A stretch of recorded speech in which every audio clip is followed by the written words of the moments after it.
Chapter 1680. Many people nodded in agreement. The fight against evil was never a meaningless show of support by the majority and leaving the battle to the few. This was the largest ghost tower in the city. At the same time, in the city of Calamity, Hodier the Ice Guardian could only watch from below because aerial combat was not his domain. Duque immediately realized that he could not retreat. Maligos, who was flying in the air, only had half of his body left. Everything below his waist had been cut off, and now it seemed that it could not be reattached. The figure of Lich King Arthas suddenly appeared in the dark green crystal. "Oh, do you really think I don't dare to fight you here?" Duque was amused. "Haha, Arthas, it's better than you. It doesn't matter who you fight as long as you hide under the bed and don't come out, no one can force you." In the trapezoidal room at the base of the ghost tower, the Sun King easily found the target of this trip. It was a huge soul crystal that needed 20 people to barely wrap their arms around, and it was a full 10 stories high. It was not only the ice elemental rushing over from the water elemental realm, but also a terrifying attack combined with the natural cold of no scent. The mountain collapsed. A round of arcane bombs made Calegos dizzy, and then it pounced on his back and bit him non-stop. Everyone could see it. Without a powerful powerhouse to help Calegos, there would probably be another demigod bone dragon under the Lich King. "You dare? Of course you dare. But can you do it?" Accompanied by Arthas' mocking voice, an earth-shattering roar erupted under his feet. Duque was not annoyed. After all, his loss was temporary. Once he retreated, Naxxramas behind him would become the direct target of this volcanic eruption. "Damn, everyone knows you're useless, but can't you, Calegos, give me a little more strength?" Arthas' blue eyes flickered in his helmet. Suddenly he smiled. "Very good. Not bad. Once I thought you were a despicable thief. Now I will at least recognize you as an opponent who can fight me. I will watch here and see if you and your coalition can afford the so-called price." A moment ago his face was still a little ashen, but in the next second it softened. The coalition army's encirclement and suppression of the Calamity troop came to an end. Driven by the enormous shadow magic array, the dark green crystal was constantly emitting a beam of chaotic green light into the sky. It didn't matter if it made sense or not. He immediately used mystery with a higher authority, forcefully using a sea of ice elemental essence to fight against Duque's weave. Every living being of Azeroth had the obligation to fight and pay the price, even if the price was their lives and souls. Why is Arthas behaving in such an abnormal manner? The Sun King didn't mind. He brought the 2 radiant moon liches and slowly floated into the largest specter tower. What a joke. Even if he only had 70% of his strength left, Calegos wouldn't even be able to escape, let alone fight back. How could Duque give up the floating fortress that they had worked so hard to snatch? When it was confirmed that there were no more Calamity warriors in the city, Delano and Anastrian met up in the center of the city. The dignified current magic guardian dragon was actually beaten like a dog by a lazy former dragon. Faced with Duque's mockery, Arthas was angry at first, but then his voice was filled with sarcasm. His lover, Matagorsa, wanted to help, but the difference in strength was too great. He was blasted down in an instant and fell on the shadow arches with heavy injuries. What made the Alliance most depressed was that Calegos' army was defeated like a landslide. The problem was that Arthas was very abnormal. Obviously he wanted to restrain them. There were corpses everywhere, some of them orcs, some of them forgotten ones, but most of them belonged to the Calamity troop. A shocking change occurred. But the Sun King was the first to speak. "This is where the node of the magic ley line is. As long as we change the ley line here, the snowstorms surrounding the Ice Crown Glacier area will be further reduced. The Alliance can then bring in more flying warships." He gently placed his withered right-hand bone, which had already peeled off its flesh, on the green crystal. Just as Anastrian was about to chant a spell to change the magic ley line here, his soul had been seriously injured in that interception. If one were to really evaluate his strength, Maligos now only had 70% of his strength when he was alive at most. With that, Arthas actually didn't plan to continue fighting. He just leaned on his sword and stood on the ice above the Shadow Cathedral's dome, looking at Duque just like that. The Sun King explained to Delano, but this young and brave orc leader didn't care at all. His huge fangs twitched. "That's your mage's business. The tribe's warriors have already completed their duty." At the same time, on the shadow arches in the northwest, the demigod Lich Maligos was torturing the new blue dragon king Calegos in the air. Isn't it natural for the undying to offer their souls and bodies for their king? But you, Duke Marcus, don't you think you've fallen into a trap? Leave the rest to us. Magni and the other alliance soldiers were all sighing softly. King against king, general against general. This time Computer Lu left Duque slightly stunned. Duque immediately adjusted his state of mind. Fallen into a trap? Perhaps. But as long as I'm up against you, Arthes, there's nothing I can do even if other areas are broken through. I'm not a saint, nor am I an omniscient and omnipotent super true god. I can't save everyone in Azeroth, every living being. If I want the future of my descendants, every living being must pay the price. The white mountain peak split apart with a loud bang, and then tens of thousands of tons of snowflakes splattered out from the snowy peak under Arthes's feet. He was so sudden and so close that even someone as powerful as Anastrian was caught off guard. Duque's words made the Alliance soldiers who heard this fall into deep thought. Having lost 2 legs and a large tail, Maligos's close combat abilities were reduced by more than half. Although he had become a Dracolic, his shadow magic power had been greatly strengthened, and his ice and arcane magic power had been greatly weakened. On the other hand, his fire magic power, which the undead creatures hated the most, was completely useless. Those who weren't at the demigod level were no match for him at all. Duque had already reached the pinnacle of being a commander and the strongest. Then, this method of bullying others forced Alexstrasza to rush over to save the day. Because Maligos had sealed off the surrounding space, the Red Dragon Queen could only fly over at full speed to the nearby airspace. Chapter 1681. Be careful, my king. Arthas, wah! The screams in the spirit tower made Dranos and his subordinates who were waiting outside jump on the spot. Arthas? Isn't he confronting Marcus? Hearing the screams, young Salyafar was bewildered. The Alliance army's intelligence exchange was quite good. Just as the battle stopped, they received news that Naxxramas had been severely damaged and Arthas had appeared. Since it was Duque fighting Arthas over there, how could there be another Arthas here? Could it be that Anastrian was too afraid of Arthas and confused the leader of the enemy with a more powerful Death Knight? In the next moment, Dranos drove this damn thought out of his mind. The Sun King, who was famous in the entire tribe, had been rebuked. Although a fallen phoenix was not as good as a chicken, Anastrian had once been rich. The lifestyle that was imprinted in the memories of the High Elves still dominated him even after he became a lich. Even if he didn't say it, everyone knew that he looked down on the tribe's uncouth chiefs. For example, even though he was already a skeleton, every time he sat down he would use magical elements to drive away the dust on his seat. If he could, the Sun King would never allow himself to be so embarrassed. At this moment, the Sun King was like a pitiful worm that had been hit by a rampaging rhinoceros. The surging and irresistible impact directly caused his back to smash through the walls of the spirit tower that had been strengthened by magic runes. Seeing the fragments of the tower wall that contained dark magic explode like petals blown away in a storm, one could imagine how terrifying the attack that the Sun King had endured was. If he was a living person, perhaps his entire internal organs would have been completely shattered by this blow. Fortunately, he was a lich. However, it was also because he was a lich that he could counterattack in ways that ordinary people could not. Although his chest had been pierced by Arthas' left hand, he could still maintain his spellcasting state. An instant cast, Flame Blast, exploded at the position of Arthas' helmet at absolute 0 distance. Boom! The mushroom that soared into the sky was clearly visible through the towering city walls. Kale, who was about to rest, looked at the sudden explosion in the city in shock. He suddenly stood up and no longer cared about his elegance. He shouted at the top of his lungs, "It's Arthas, another Arthes? How was this possible?" News of the engagement with Arthes was transmitted from both the east and west ends of the Ice Crown Glacier at the same time, causing the entire communication network of the Allied forces to be thrown into disarray. To Arthas? When did he have a brother? At the same time, the image that was broadcasted on the magic mirror was also incomprehensible. In the west, a certain Arthes was summoning ice elemental powers that could shatter the heavens and shatter the earth, and was engaged in a fierce battle with the demigod Duque. In the east, the mighty Breaking Dawn expert Anastrian had been captured.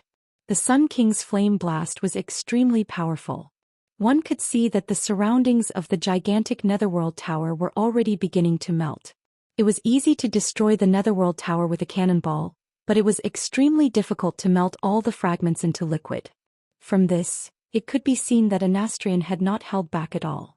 But the Breaking Dawn rank flame blast, which was already terrifying in the eyes of mortals, had not been able to penetrate the ice elemental shield wrapped around the Lich King's black armor.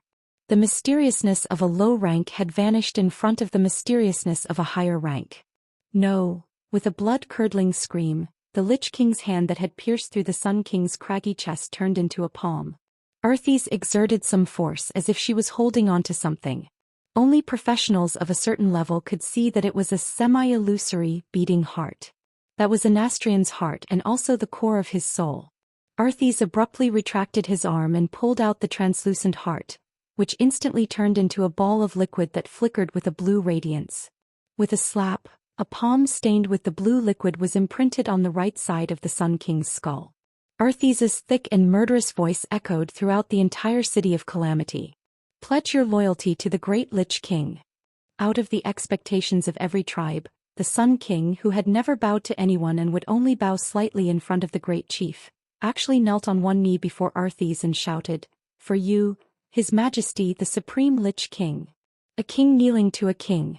This meant, unable to hold back the rage in his heart, Dranos, who had recovered from his shock, roared, "Perish, Arthis." He immediately unleashed a full-force leap slash. Letting the body soar into the air without any leverage was actually a rather foolish way of fighting. But when the leap slash was infused with the power of the warrior's spiritual condensation, fury, an ordinary leap slash became a terrifying attack that could split the heavens and the earth. A deafening howl. An extremely ferocious face. An angry mouth filled with fangs that symbolized brutality. If it were any other opponent, they might have been intimidated by his frightening aura. Unfortunately, he was Arthis, the strongest Death Knight in the world. The attack that was extremely terrifying in the eyes of others was just a huge piece of meat sent to the blade of Arthis's sword. With his left hand still pressed against the Sun King's skeletal face, Arthis's right body made a striding motion. With just a glance, Death's grasp, that Dranos could not match was unleashed. A giant illusory hand that could not be seen by the naked eye suddenly appeared in the void, grabbing the enraged orc and pressing his chest onto the blade of Frostmourne. "Ah no, Kin." Delano's round eyes bulged out due to the impending death. His eyes were bloodshot. Even at the moment of his death, he couldn't understand what had just happened. How did he lose his balance and control of his body? How did he die? Young Salyafar did not have time to find the answer. An extremely cold and terrifying suction force came from the runic greatsword that pierced through his chest, instantly freezing his body that was not cold yet, and pulling his burning soul into an extremely cold soul hell. No. Amidst the cries of disbelief, the entire tribe exploded. Was this scene real or fake? It was just one move. Two powerful tribe leaders, one dead and the other surrendered? How terrifying was the Lich King Arthis? Chapter 1682. In war, information was important, but real-time information was even more important. 25 years ago, orders had to be passed on by foot. If it wasn't horses, then it was griffins. That outdated method of sending orders on the battlefield had long been swept aside by the Allied army. After using the magic communication network, who would want to send orders without a reply after a long time? After working with the Alliance for so long, the tribal leaders had long since become accustomed to using the magic communication network to do battle. Of course, in order to prevent being tricked by the Alliance, Sar had privately asked Pharaoh led by Anastrian to create a unique magic communication network for the tribe. When working with the Alliance, they naturally used the alliances. After all, with a demigod like Duque, the communication was definitely fast and good.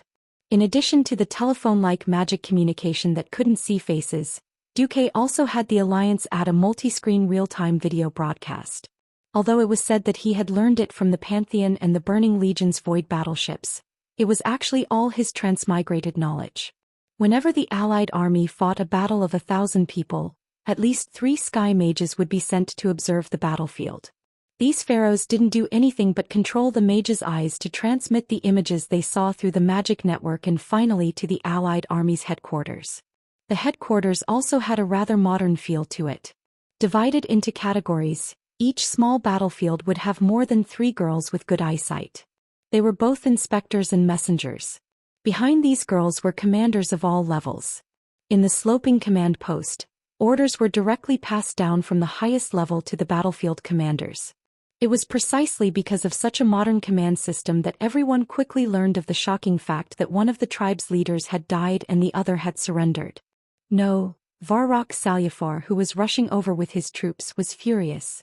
He had seen his son's death in the magic mirror. Impossible. Sar, who was far away in the Kalimdor continent's Orgrimmar, was extremely shocked. He couldn't accept the fact that the tribe had suddenly lost the leader of one of its main races. There were now 5 major races in the tribe and each one had an indispensable role. The most numerous beastmen were undoubtedly the cornerstone of the tribe. Whether it was warriors or warlocks, the beastmen were the most numerous. Taurens were kind and brave and were the strongest race for assault. However, there were too few Taurens to be the main combat force. The trolls provided the best long-range attacks for the horde, and the trolls' javelins were indispensable. Although gnomes had all kinds of problems, they controlled the tribe's economy and technological development. The Forsaken. Although Anastrian had never been very respectful to Thrall, the Forsaken had given the horde soldiers a way to be reborn a second time. Not only that, almost all the mages in the tribe were forgotten ones. Mages not only provided sharp long-range attacks, but the importance of these forgotten ones who had been transformed from humans and elves had long surpassed the class itself in the current era where communication on the battlefield was becoming more and more important. Without the support of the Alliance and Anastrian's small-scale magical communication network, the horde would revert back to the primitive times of yelling orders. Sal suddenly stood up. He didn't even know when the armrest of the chief's throne had been crushed by him. Looking at the mysterious palm print on the Sun King's face in the magic mirror, Sal knew that Anastrian was definitely not surrendering on his own, at least not in such a humiliating way. This powerful Lich, who had once broken free from the Lich King's restraint, had most likely had his will destroyed by the Lich King in direct spiritual contact, and then he had knelt down. The defeat and death of the 2 leaders had already made Sal extremely worried. What was even more painful was yet to come. On the city wall, the catapults that were previously in position were specially helping the Forsaken army to bombard the ghost towers in the city. But now, fire. Standing beside the catapults was Master Pharmacist Putray of the Royal Pharmacist Association of the New Undercity. Under his command, all the catapults suddenly made a crisp sound. Huge metal barrels were directly thrown into the City of Calamity while the Horde army was at a loss. But aren't those our catapults? Damn it! What is this? Most of the Forsaken and Orc warriors still didn't know that their leaders had knelt down. They were only horrified to see that their catapults had thrown something at them. The large metal barrels smashed into the city, destroying buildings and crushing people to death was a small matter. What was terrifying was what spread after the metal barrels exploded. It was clouds of yellow-green fumes. As long as they breathed in a little or touched it, be it the lively orcs or the forgotten ones who were supposed to be dead and unable to breathe, all of them let out a blood-curdling scream, subconsciously clutching their throats and collapsing. At most they would convulse for about 10 seconds before they stopped moving. Traitor. Sal was so angry that his lungs were about to explode. Even though he was the most restrained orc in the world, he couldn't control his emotions at this moment. It was obvious that the Forsaken had betrayed them.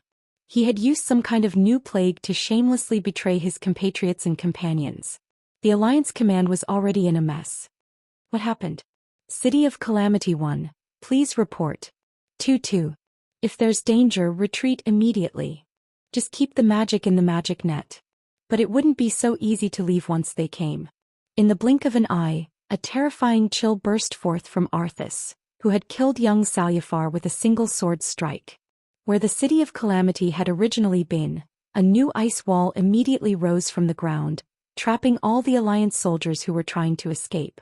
They couldn't run and they couldn't hold up. They had to close the door and beat the dogs. The Horde soldiers fell in droves, but after a while they stood up again as soldiers of the Calamity army. The scene drove Sal crazy. Soon the scene was cut off. Since the Lich King had descended, that terrifying elemental exclusion made it impossible for any magic to be used. Looking at the dark row of magic mirrors, Sal suddenly lost all his strength. He slumped into the great chief's seat, his eyes unfocused. Tens of thousands of troops had been wiped out in an instant. Not to mention the horde with insufficient troops, even the large alliance could not bear it. Although there were 2 million new orcs in the horde, not all of them could be warriors. Excluding the relatively weak laborers, women and children, there were only 500,000 or 600,000 young men who could fight. Previously in the North Wind Tundra, the Warsong tribe had been ruthlessly beaten up by Malaigos. They had lost 100,000 people in one winter, and now it was equivalent to wiping out the entire Forsaken race, plus young Salufar's Blackstone elites. The horde was already badly hurt. Chapter 1683. What Thrall could not accept the most was the death of little Salufar. Among the next generation of beastmen, Thrall had the highest hopes for him. He had the bravery of the traditional beastmen, the spirit of unity, and a good sense of the big picture. Thrall had even thought of passing the position of Great Chief to Dranos. But now it was all over. This was what the Calamity Army feared the most. Once there was a large-scale annihilation, the dead soldiers would immediately become the enemy's helpers. An epic hero Dranos and a Breaking Dawn Great Lich. It was unknown if Arthas would strengthen their combat power. With one addition and one reduction, the difficulty of attacking the Ice Crown Fortress skyrocketed. The scene was interrupted, but it did not mean that the battle in the Calamity City was over. Oh. Under the thick armor, Arthas was a little surprised. He realized that while all the Horde infantrymen had fallen, the tanks belonging to the Alliance were still firing continuously. They were rapidly blasting the Horde soldiers who had turned into Calamity warriors into pieces. The tracks of the light tanks mercilessly crushed these fellows who had been allies not long ago. How dare you? Arthas was a little angry. He raised his hand, and a tank not far from him was grabbed by a pair of large hands made of ice that grew out of the ground. One hand grabbed the chassis of the tank, and the other hand tore open the top cover of the turret as if it was a thin piece of paper, revealing the driver inside. There was no fear, no anger, not even any emotion. The driver directly pulled out the large musket that he carried with him and fired at Arthas. Bang! Bang! Bang! Arthas's movements stopped. He felt a little shocked and angry. Of course, these laughable low-energy bullets could not cause any damage to the Great Lich King. There was another reason for his shock and anger. The ones shooting at him were not living people at all. They were mechanical gnomes from Order that Mimiron viewed as expendable. These low to moderate level of intelligence faithfully carried out Mimiron's orders and attacked all enemies of the Calamity Army until they were destroyed. Humph. Arthas did not want to see this laughable robot ever again. Even if it existed in this world for one more second, it was a mockery to him, the Lich King. 100 miles away, Arthas, who had been confronting Duque at the same time, spoke up. Duke Marcus. You knew that I would set up an ambush in the Disaster City? Duque's expression didn't look too good in the face of the stern Arthas either. He didn't want to respond at all. The weave was his, and in this place where the elements were surging, no live footage could be leaked without his permission. Only the people of Naxxramas could see this. Duque was also unhappy. That's right, he tricked the two idiots. The incident in the City of Calamity this time was like a modified version of the incident with the Gate of Heaven's Wrath. Duque, who was familiar with the original history and knew that Master Apothecary Putris would betray the Alliance, naturally wouldn't continue sending the Alliance's soldiers to their deaths. He had Mimiron's mechanical gnomes sit on the Alliance's tank just to put on a good show with a certain someone. In the original history, it was Putray and the Dreadlord Verimithas who had betrayed them, and the Allied army had no choice but to send an army to Gloom City to quell the rebellion. This bought a lot of time for Arthas. If Duque was a tribal chief, of course he would expose Putray as soon as he got the evidence, minimizing the damage that could be done to the tribe. Duque was the Alliance's commander, and this identity meant that Duque would only do things from the Alliance's point of view. The point was that Duque wasn't sure what role the Forsaken played in this incident. After all, the boss of these bones wasn't Queen Sylvanas, but a Nastrian. Duque did get the absolute evidence that the Sun King was in cahoots with the Burning Legion. Duque didn't want to throw out the evidence at this time. In his imagination, if he threw out the evidence at the time of Mystery of Pandaria, he would remove the Forsaken from the tribe and destroy them, which would be the most beneficial to the Alliance. Now Duque was doing a little useless work. The elites of the Forsaken were all wiped out in one go. At least on the surface, It seemed that a mere grand pharmacist had tricked all the elites of the Forsaken, including the Sun King. The combat power of the tribe was indeed weakened, but dying together in battle didn't affect the unity of the tribe. Instead, it made the tribe more united against a common enemy. If the tribe later found out that the alliance had switched the soldiers, *CK. No matter how good-tempered Duque was, he couldn't help but curse. Of course, what annoyed Duque the most was that Earthies also played a trick on him. Humph. Nowadays, even the Lich King has learned the cloning technique. This time it was finally Arthi's turn to laugh. He laughed happily and arrogantly. Ha! Ha! Duke Marcus, aren't you the one who calculates everything? I almost thought that you were the god of fate, invincible. Luckily, you're not, Duque retorted. Arthi's, laugh if you want. You won't have many chances to laugh. In the sky, the elemental tides that belonged to different demigods were still colliding in midair, making continuous explosions. Without the soul voice, it was impossible to hear the voices of people 1 meter away. Arthi's voice continued to be transmitted into Duque's spirit sea. No. I'll definitely laugh until the end. However, Duque, don't you want to know why there are 2 Lich Kings? No need. I'll get the answer after I kill this you in front of me. Duque was unusually stubborn. He. Obviously, Dumbo laughed happily. Then he seemed to sigh and murmured to himself, forget it. I wanted to let you keep guessing. However, this body seems to have reached its limit. With that, Arthi's began to unravel the mystery on her own. He took off his head. He did not take off the black helmet that exuded a murderous aura. Instead, he took off the helmet along with his head. Just like how a knight in military uniform would place his helmet under his armpit, he clamped his head between his legs. Damn, Duque could not help but curse. A dignified Lich King has become a headless knight? Of course, Duque knew that all the Undying had the talent, split. Each of them was like Bucky the Clown in the One Piece manga. They would not die even if they were split into pieces. However, Duque knew that Nazul valued Earthies not only because of Dumbo's soul, but also because of Dumbo's strong body. In this life, Duque had tricked Arthi's again and again. He had broken his arm and cut his waist. The indomitable Arthi's also reattached her body over and over again. Arthi's body had long been refined into a demigod's body on the ice-ceiling throne. Without his head, how could he bear it? 3 seconds later, the mystery was revealed. The arm wrapped in the gauntlet took out a crystal skull from the helmet. Chapter 1684. At this moment, the expressions on the faces of all those who witnessed this scene froze. Probably everyone had the same thought in their minds. Holy shit! How could this happen? Others might not know what this ice crystal skull was. Duque must know. In order to punish Nazul for being half-hearted and running away, Jaden played hardcore SM games with Nazul. When Nazul's body was completely destroyed, his bones turned to ashes, and he could no longer repair his cultivation. Nazul's soul was stuffed into this ice crystal skeleton.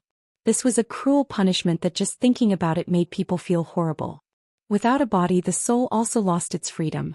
It was bound in an ice skull, suffering day and night like a frozen hell of soul torture. This was the terrifying side of the ice skull. On the other hand, it was undeniable that this thing was also the most powerful soul power amplifier. With it, Nazul's soul could control his undead subordinates from a super long distance. He could easily cross space and extend his soul touch thousands of miles away. Under the effect of the strengthened spiritual power, Nazul could also perform super long distance casting that mortals dared not imagine. Duque never thought that in order to trick him, Arthas would force a part of his soul into this crystal skull that his other half, Nazul, refused to enter even if he was beaten to death. Sure enough, ambitious people were ruthless to others, but even more ruthless to themselves. Using a part of the Lich King's soul to control the crystal skull, he used the soul energy stored under the ice throne to directly shoot at Naxxramas, and then shot at Duque. As long as no one fought him in close combat, who would find out that this Lich King who seemed to be so powerful, was actually a fake. As for Arthas's own body, he secretly ran to the City of Calamity to cause trouble. With such a diversion, it could be said that Duque's loss was not undeserved. Both sides had stopped fighting at the same time. Violent elemental turbulence was left in the surroundings, and under the impact of the Weave's mana, the ice elementals were like thousands of silver snakes twisting in a frenzy. Looking at each other from afar, the ice-crowned glacier was still as cold as ever, causing Duke's cloak to flutter. Duke suddenly interjected, "Arthas, you could have used this technique on a much larger scale. Who knows, he might be able to scam me even more ruthlessly. Is it worth it for you to catch an Anastrian and a Dranos?" "Worth it." Arthas's image was projected on the crystal helmet, and there was a hint of laughter in her voice. "A mere leader of the Forgotten Ones isn't worth my effort. I'm doing this for you." "Duke Marcus, me?" Duke was a little surprised. "Yes. I have to admit you are too scary. It's so terrifying that even though I've become a Lich King, I can still feel suffocated. No, it's an oppressive feeling that my soul could be annihilated at any moment." He was a little surprised that Arthas would actually admit to her cowardice. A playful expression appeared on Duke's face. "I grew up listening to legends about you. Ever since I took charge, I've never won against you. Even after embarking on the path of a Death Knight, I've never won against you. You stole my lover. You took away the victory that belonged to me. Over and over again. Over and over again. Almost every step I took was predicted by you. Then you gave me an incomparably painful blow." Speaking up to this point, the projection of Arthas touched her shoulders, and then touched her waist, where Duke had once broken them. "When I fused with Nazul to become a true Lich King, I not only gained power, but also an even more despairing experience of failure. It wasn't until that moment that he and I realized that you had already become a nightmare for both of us. You're simply the most hateful and terrifying nightmare. Your existence itself is the biggest obstacle to our hegemony."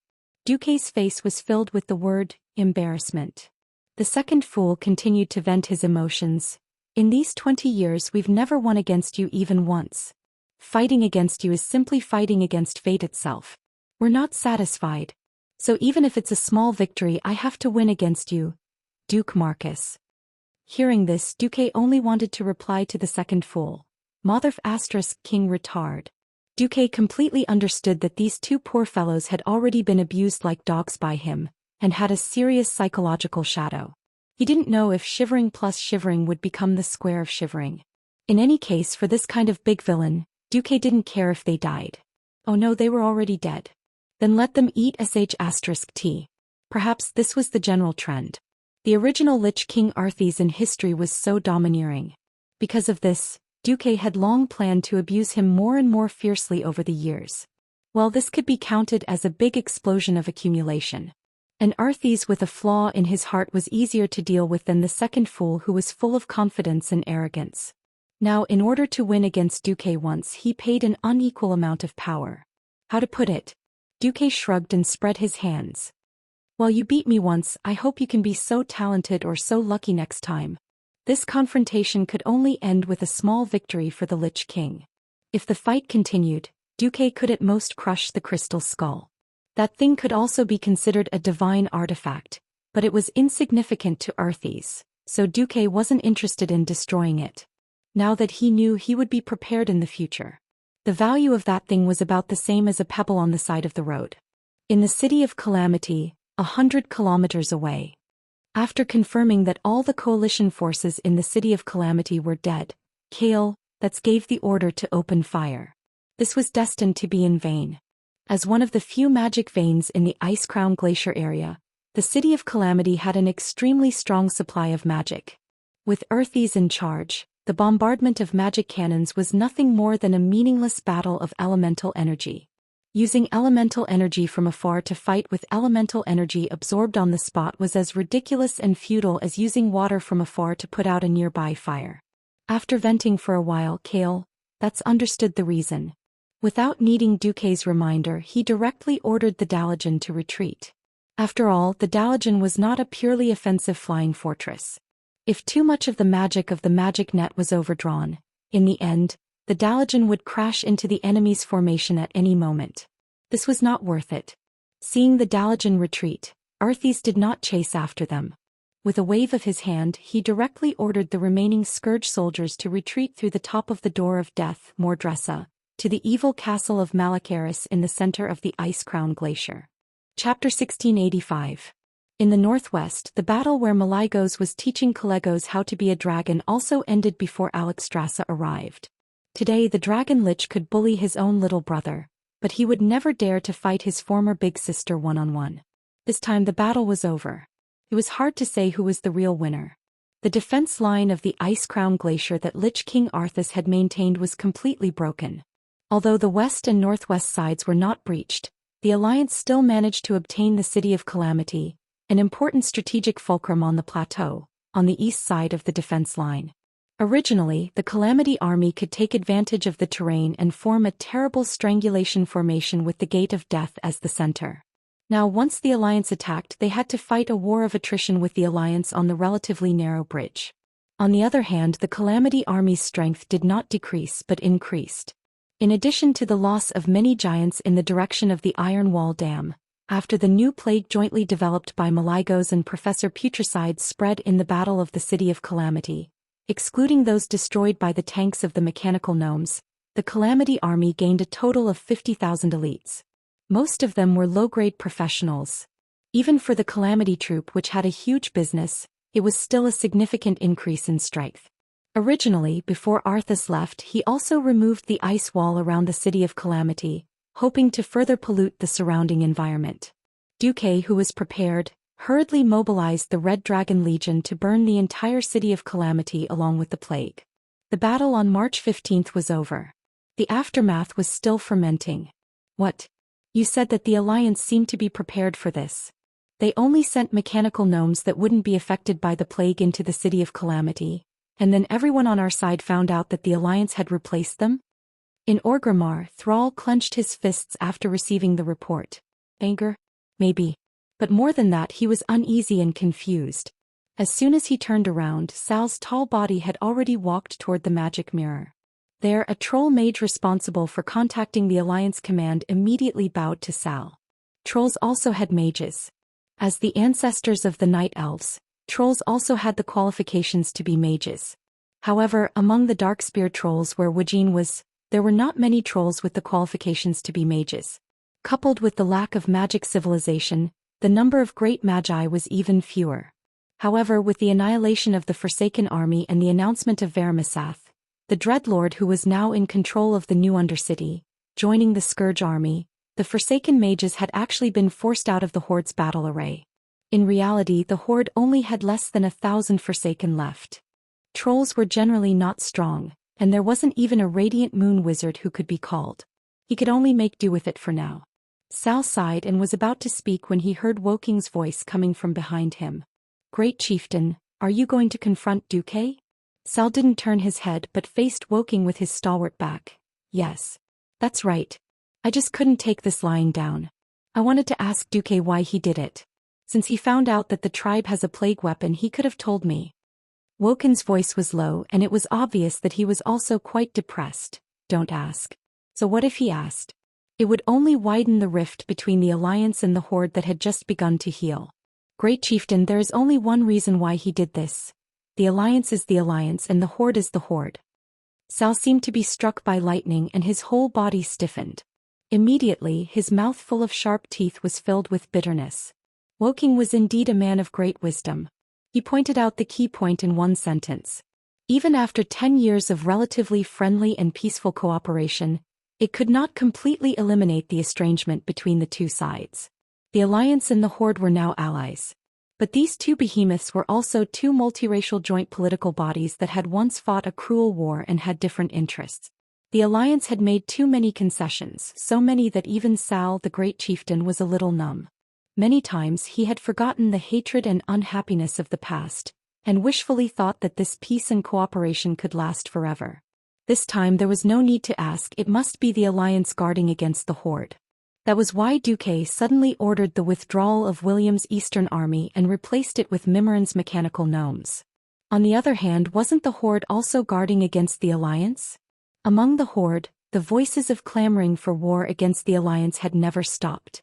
Recently, with the emergence of problems such as the lack of land resources, this voice not only did not decrease, but instead became more and more intense. Sal, as a dove, went around putting out fires, but the more fires he put out, the more fires there were. Sal was simply mentally and physically exhausted. Woking pointed out the key point of the problem, but knowing the problem did not mean that it could be solved.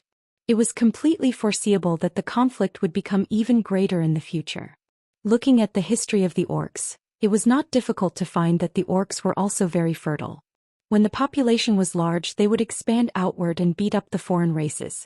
If there was really no place to expand, they would fight each other. Since ancient times, many clans had disappeared in the long river of history. The orcs did not care, it had been like this for hundreds of millions of years. However, the clear-headed Sal knew that this way of survival was extremely dangerous. The alliance was already a behemoth whose strength was far above the horde. Since the second battle of the Dark Portal, the alliance had not launched a war against the horde, not because they did not want to, but because there were stronger foreign enemies and there was a wise leader like Duque to suppress the voices of opposition. Once the flames of war were ignited, the alliance would most likely not be burned to death, but the horde would definitely be destroyed. Sal was trying his best to maintain this fragile balance, trying to maintain peace with the alliance. If the group of traditional orcs below did not grow brains and continued to make trouble, then Sal did not dare to think about it. In his mind, thousands of thoughts turned, and finally Sal was discouraged. Woking, inform Duque for me. Say that the Horde Expeditionary Army has been hit hard and needs a long time to rest in place. I hope that supplies can be prepared. Understood. Woking humbly put one hand on his chest and bowed to Sal. However, he saw the figure of the great chief become extremely lonely. Plus, at the same time, in front of the frozen throne, one burly, one thin, two figures exuding terrifying dark energy fluctuations, just like that, crawled in front of the high white throne. The supreme voice of the Lich King floated down from the top of the throne. Anastrian, are you not convinced? The body of the former Sun King shook violently, and finally squeezed out a sentence from between his teeth. I dare not. Oh, you just don't dare? Accompanied by the cold voice, the palm print branded on the right side of the Sun King's face suddenly became as black as ink. It was obviously a dark color, but it exuded an extremely hot soul-burning pain, causing Anastrian to roll on the ground in pain. Chapter 1686. After a scream, Arthy's voice floated down again. I'll ask you again. Are you afraid or are you not convinced? If he didn't dare to speak up. If he was not convinced, he would confront him. If Anastrian was still the chief of the tribe, at least there would be Sal in front of him. But now he had no barriers. He could only use his frail body to face the Lich King who controlled the life and death of his soul. He trembled, and in his empty eye sockets, the two weak soul fires kept trembling as if they were crying. I'm convinced. Of course I'm convinced. I am the most loyal servant of the Lich King. Having abandoned his integrity, the former Sun King was now nothing more than a humble and shameless soul. Arthys was unmoved. He shook his head. In the past, Nizul always liked to use absolute soul control. He used to think that as long as the living stepped into the realm of death, they would be under his absolute domination. Obviously he was wrong. The Sun King trembled. Arthys held the chin of his helmet and tilted his head. You and your Forsaken once broke free from Nizul's control. This is the best proof.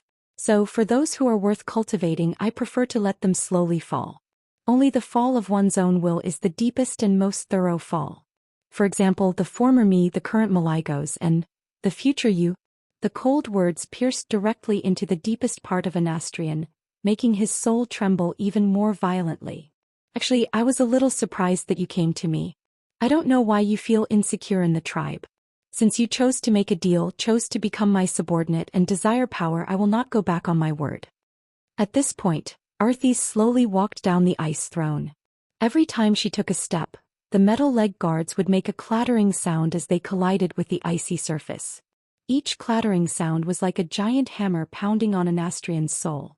Arthys walked to stand in front of the Sun King. Raise your head, my servant. The Sun King was still trembling. He raised his rusty spine so that his skeletal face was facing Arthys. He couldn't see anything. He could only see the two ghostly lights in the gaps of the helmet. If he could still swallow his saliva, he would be gulping right now. Unfortunately, he could not. It was a pressure and coldness that could even freeze souls. In front of Arthys, Anastrian felt that he was really too insignificant. It was only then that the Sun King noticed that Arthys was holding a crystal skull in her left hand. This is... Arthys' cold laughter came from under the helmet, piercing directly into the soul of the Sun King. You want to rely on me and I allow it. However, I will use my soul imprint to make it impossible for you to betray me. You wanted power and I allowed it. But I never promised that I wouldn't make you feel pain. At this moment, Anastrian's entire body was shaking like a leaf. He could no longer control his soul and body. He couldn't even use a single drop of magical elements. With eighth death's grasp, Anastrian's entire skeleton was lifted up and suspended in mid-air. The Lich King laughed softly, sounding like a ghost. A full 10 years. My other soul is imprisoned in this small skull. It can't go anywhere and I can't contact my own body at all. I can only endure extreme pain 100 times more than my physical body can endure day and night. I'm tortured by the cold, cramped, and extreme pain. Of course, this thing can also greatly increase your spiritual power. As long as you fuse with this thing, you will become a real demigod. Arthas' laughter grew louder. How is it? Are you happy? The new demigod Lich. No, In that secret deal, Arthas promised to make him a demigod. If he had known that this would happen, Anastrian would have continued to hide in the tribe. Even if his dirty deal with Kil'jaeden was exposed, he might still be able to hide in the new Undercity and resist stubbornly. Becoming like this was simply courting death. Come on. You should be happy. Duque has too many demigods under him. I also need more powerful demigods to help me. With that, Arthas pressed the ice skull that had imprisoned Nazul on Anastrian's face. Crack. How did it feel to have the bones in his face slowly crushed inch by inch? Even though he was no longer alive and had lost his nervous system, the pain in his soul still made Anastrian on the verge of collapse. He wanted to scream but he couldn't. He wanted to resist but he couldn't. He could only watch helplessly as the seemingly fragile ice skull crushed his entire skull. He felt that he had lost something forever. He didn't know what it was, but he had a vague feeling that it must be something very important. After a full 5 minutes, Arthas finally crushed the poor thing's skull into powder. A cold gust of wind blew, and the bone powder scattered on the ground was blown away without a trace. Above the Sun King's body, there was now a completely different pure white skull of ice. The skeleton that had lost its life a long time ago, under the stimulation of the rampaging dark power, made rather funny convulsions. There were even many movements where the joints were twisted. Arthas suddenly wanted to laugh. He could laugh if he wanted to. The arrogant laughter that seemed to dominate everything in the world reverberated around the ice-ceiling throne, and then floated into the entire ice crown fortress, echoing non-stop. All the high-level undead creatures that could express emotions were stunned at first. Then they immediately followed Arthas and let out unpleasant owl-like laughter. Ha. How long did he laugh for? Arthas didn't know. He only knew that he was in an extremely good mood. Looking at the undead creature that was still convulsing laughably on the ground, Arthas instructed the Blood Queen. When he returns to normal, I want all the information he knows. The Alliance, the Horde, and the Dragon's Slumber Shrine. Yes. The Blood Queen Lanais bowed. On the other side, the Alliance held an emergency throne meeting. There was a lot of discussion. Some wanted to slow down while others wanted to fight fiercely. Obviously, no one could convince the other. The strength of the Calamity army was still terrifying. After taking down the city of Calamity, Arthas almost pulled out all the low-level undead creatures to attack the Alliance's position. According to a conservative estimate, there were still more than 1 million elite skeleton soldiers. The number of undead creatures of different levels could not be calculated at all. Anastrian and Delano joining the Calamity army also meant that a considerable amount of information had been leaked. Chapter 1687. With Anastrian and Dranos joining the Scourge, the Horde would naturally suffer the greatest blow. One of them controlled the tribe's communication network, while the other's father was the highest-ranking military commander under Thrall. Most of the time Varrock was the one who controlled the most troops in the tribe. Unfortunately, as Nascent's army went into a resting state and the tribe hurriedly changed their communication system, Arthas didn't get much useful information. The Alliance had always been wary of the Horde, not to mention the Forsaken who had a direct grudge against them. If it weren't for Duque, Servanas would have already caused trouble for the Forgotten Ones. If Duque gave a hint with his eyes, Queen Sylvanas might even annihilate the Forsaken with the power of the entire country and the Night Elves. In fact, what Arthas wanted the most was the Weave. Without the Weave, the strength of the Alliance's mages would drop by at least half. It wasn't as if the Doomsday Army had never killed a mage from the Alliance before. Looking at the ferocious appearance of a certain mage when he was alive, throwing fireballs non-stop as if they were free. As soon as he turned into a lich, he was done for. The weave had given the Alliance's mages too much support, to the point where it was like replacing a shotgun with a cannon. As long as he infused his overflowing spiritual force as the energy for the weave to operate, he would be able to use the elements almost limitlessly in battle as long as he didn't exceed the upper limits of his tolerance. He didn't even need to communicate with the elemental plane. All the elements had been filtered, purified, and stabilized in the weave. As long as a mage completed the last step of elemental modeling, they would be able to cast an offensive spell that was far beyond their combat level. The weave was Duque's lifeline and was directly under Duque. Without mastering magical abilities that were above Duque's, there was no way he could snatch it. Speaking of creating something similar to the weave to fight against the weave. Unfortunately, even with the two master magicians Maligos and Anastrian, they still couldn't create the magic net that belonged to the Doomsday Army. This was what infuriated Arthas the most. It couldn't be helped. Although holy light and shadow were two independent elemental energies, they were pure spiritual energy. There was no independent elemental realm outside the main plane. Among the four major elements, if one wanted to obtain more elements, one would need to have higher authority. On their side, except for Arthas, who had a certain amount of authority in the water elemental realm, the other two didn't. Needless to say, the Sun King hadn't reached the god domain yet. Originally, Maligos still had some authority. Unfortunately, after he was cut in half, not only did he lose his authority but he also lost his Titan rune. It was impossible for him to control the arcane energy that the Titan energy extended. Thus, her only hope was to create a weave of ice element and completely expel Duque's weave. Therefore, after the Horde retreated, the battle between the Allied forces and the Calamity Army became the magical ley lines on the Ice Crown Glacier. The Shadow Vault was one of them and the Calamity City was another. The remaining nodes were not completely symmetrical on the map. Their positions were also quite easy to identify because the Calamity Army had built strong fortifications on them long ago.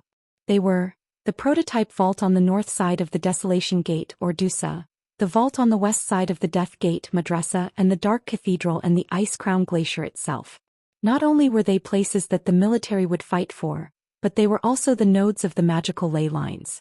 Everyone knew what was going on. It was just a matter of who could seize the opportunity first. For a few days, anyone with a little bit of magical sensing ability could feel that Arthas was expanding a new ice elemental energy weave with the Ice Crown Fortress as the center. In contrast, Duque was also strengthening the ley lines in the Calamity City and the Shadow Vault to the north, using them as new nodes of the weave. On the 20th of March in the Calamity City, Duque came for an inspection. The Calamity City had been burned to the ground. Although the Red Dragon Army had purified the place with flames, no one could guarantee that there were still remnants of plague gas in a certain corner of the city. At this time, it was time for the non-human creatures and mechanical creations to appear. In the dilapidated city ruins, there were fire demons patrolling everywhere, as well as mechanical gnomes commanding mechanical spiders, tanks, and other mechanical creations. Duque supported his feet with the wind, opened the frost shield, and arrived at the center of the city. The gigantic ghost tower that had once existed here had already been dismantled and replaced by a Titan formation that was formed from countless golden Titan runes. Seeing Duque's arrival, Major Domo, the manager of the elemental emissaries under Duque, hurried to greet him. Master. He bowed. He had once served the fire demon Ragnaros, and now he had completely adapted to his identity. It was rare for him to have a chance to appear, so he naturally did his best. How's the progress? Duque asked. It wasn't ideal at first, but with their help we've caught up. The them that Majordomo was referring to were naturally the water elementals that were helping beside the Titan rune magic circle. These water elementals were all huge, at least 3 stories tall. Interestingly, although water and fire were clearly incompatible, the water elementals and fire demons were at least restraining each other. Duque smiled. What he was doing now was to dig out the roots of Arthas. If he simply introduced the fire elementals from the fire elemental realm in an attempt to change the elemental ratio of this continent that was already covered in ice and snow, it would be arduous and unrewarding. Replacing Majordomo with the fire demon King Ragnaros might have a chance of success. So, Duque gave up on a simple confrontation and called upon the Haitian water elementals instead. As creatures of the water elemental realm, the Haitian water elementals did not like Ragnaros, nor did they like the water elementals or water elemental creatures being contaminated by Arthas' dark power. Duque easily reached a consensus with Duque Daoist once again. The Haitian water elementals would help to draw away the overflowing frost elementals on the Ice Crown Glacier, and then Majordomo and the Red Dragon Legion would join forces to disrupt the magic veins in the Ice Crown Glacier area. This method of digging out the roots and cutting off the source was the most damaging. Duque was not in a hurry to let the Alliance advance the battle line. Like a noose, he slowly cut off Arthas' wings. Last time, the Alliance suffered a great loss because of Arthas' diversion. This time Duque had learned his lesson. He placed a large number of troops in the Shadow Vault and the City of Calamity, and withdrew the main force in other places, leaving only symbolic defense, and they were all mechanical gnomes and mechanical dwarves. If you have the ability, why don't you turn these robots into undead creatures? In the Shadow Vault, in addition to the Black Edge Knights, there were now the 4 Guardians of Alcavan working together to guard it, plus Hodier, Onyxia, Vasht, and Kalegos. Chapter 1688. Naxxramas hovered in the air a little further north of the Shadow Vault, repairing itself. In Calamity City, Alexstrasza and Mimiron were in charge, with Elune helping to keep an eye on the screen from time to time. Duque was in charge of mobility. The rest of the Alliance had all retreated far away. After the Dalajan demolished the Iron Wall Dam, they returned to the Crystal Song Forest, maintaining a position to provide support at any time. Varian's troops retreated back to the Silver Arena to continue training. The Allied armies were advancing with such patience that Earthes couldn't find a single opportunity to strike. He had sent a large number of low-level undead to play with the Sea of Corpses, but there were flying warships above, dragons at low altitudes, and Mimiron's mechanical army on the ground. There was no way to get the corpses of creatures, which meant that the Scourge couldn't be replenished. Arthas didn't send his elites, which meant that he was actually fighting a war of attrition with Mimiron. He wouldn't be able to add any more undead to use up the metal ingots in Mimiron's warehouse. Originally, the Scourge's characteristic of having more and more undead was shameless enough. Mimiron's characteristic of having unlimited metal ingots was simply the Scourge's greatest nemesis. Second Fool was so angry that he wanted to curse. On this side, the main force of the Alliance was restraining Arthas. On the other side, a certain Dreadlord in Winterspring was suffering. Perhaps many beastmen in the tribe weren't interested in crossing the ocean and traveling thousands of kilometers to the north. But the tribe wouldn't tolerate betrayal. While Northren's tribal army was resting, Sar directly summoned his direct subordinate clan, the army of the Frostwolf clan, along with the armies of the Blood Elves and Night Elves, to form an alliance and enter Winterspring to quell the rebellion. At this point in time, Winterspring's terrain was rather disgusting. It was a classic example of a place that was easy to defend and difficult to attack. Winterspring, located in the northeasternmost part of the Kalimdor continent, was surrounded by mountains. Steep cliffs up to 1,000 meters high made this land of ice and snow seem even more harsh. In a sense, a Nastrian hiding in Winterspring after escaping from Gloom City wasn't necessarily a disgust for the Alliance, or more accurately, a disgust for the Night Elves. This was because a barren land like Winterspring was disliked by the Night Elves who worshipped nature and had druid teachings. To the northwest of Winterspring was the Night Elves' druid holy land, Moonlight Woodland. To the west was the northern end of Fellwood Forest. To the southwest was Mount Hyjal.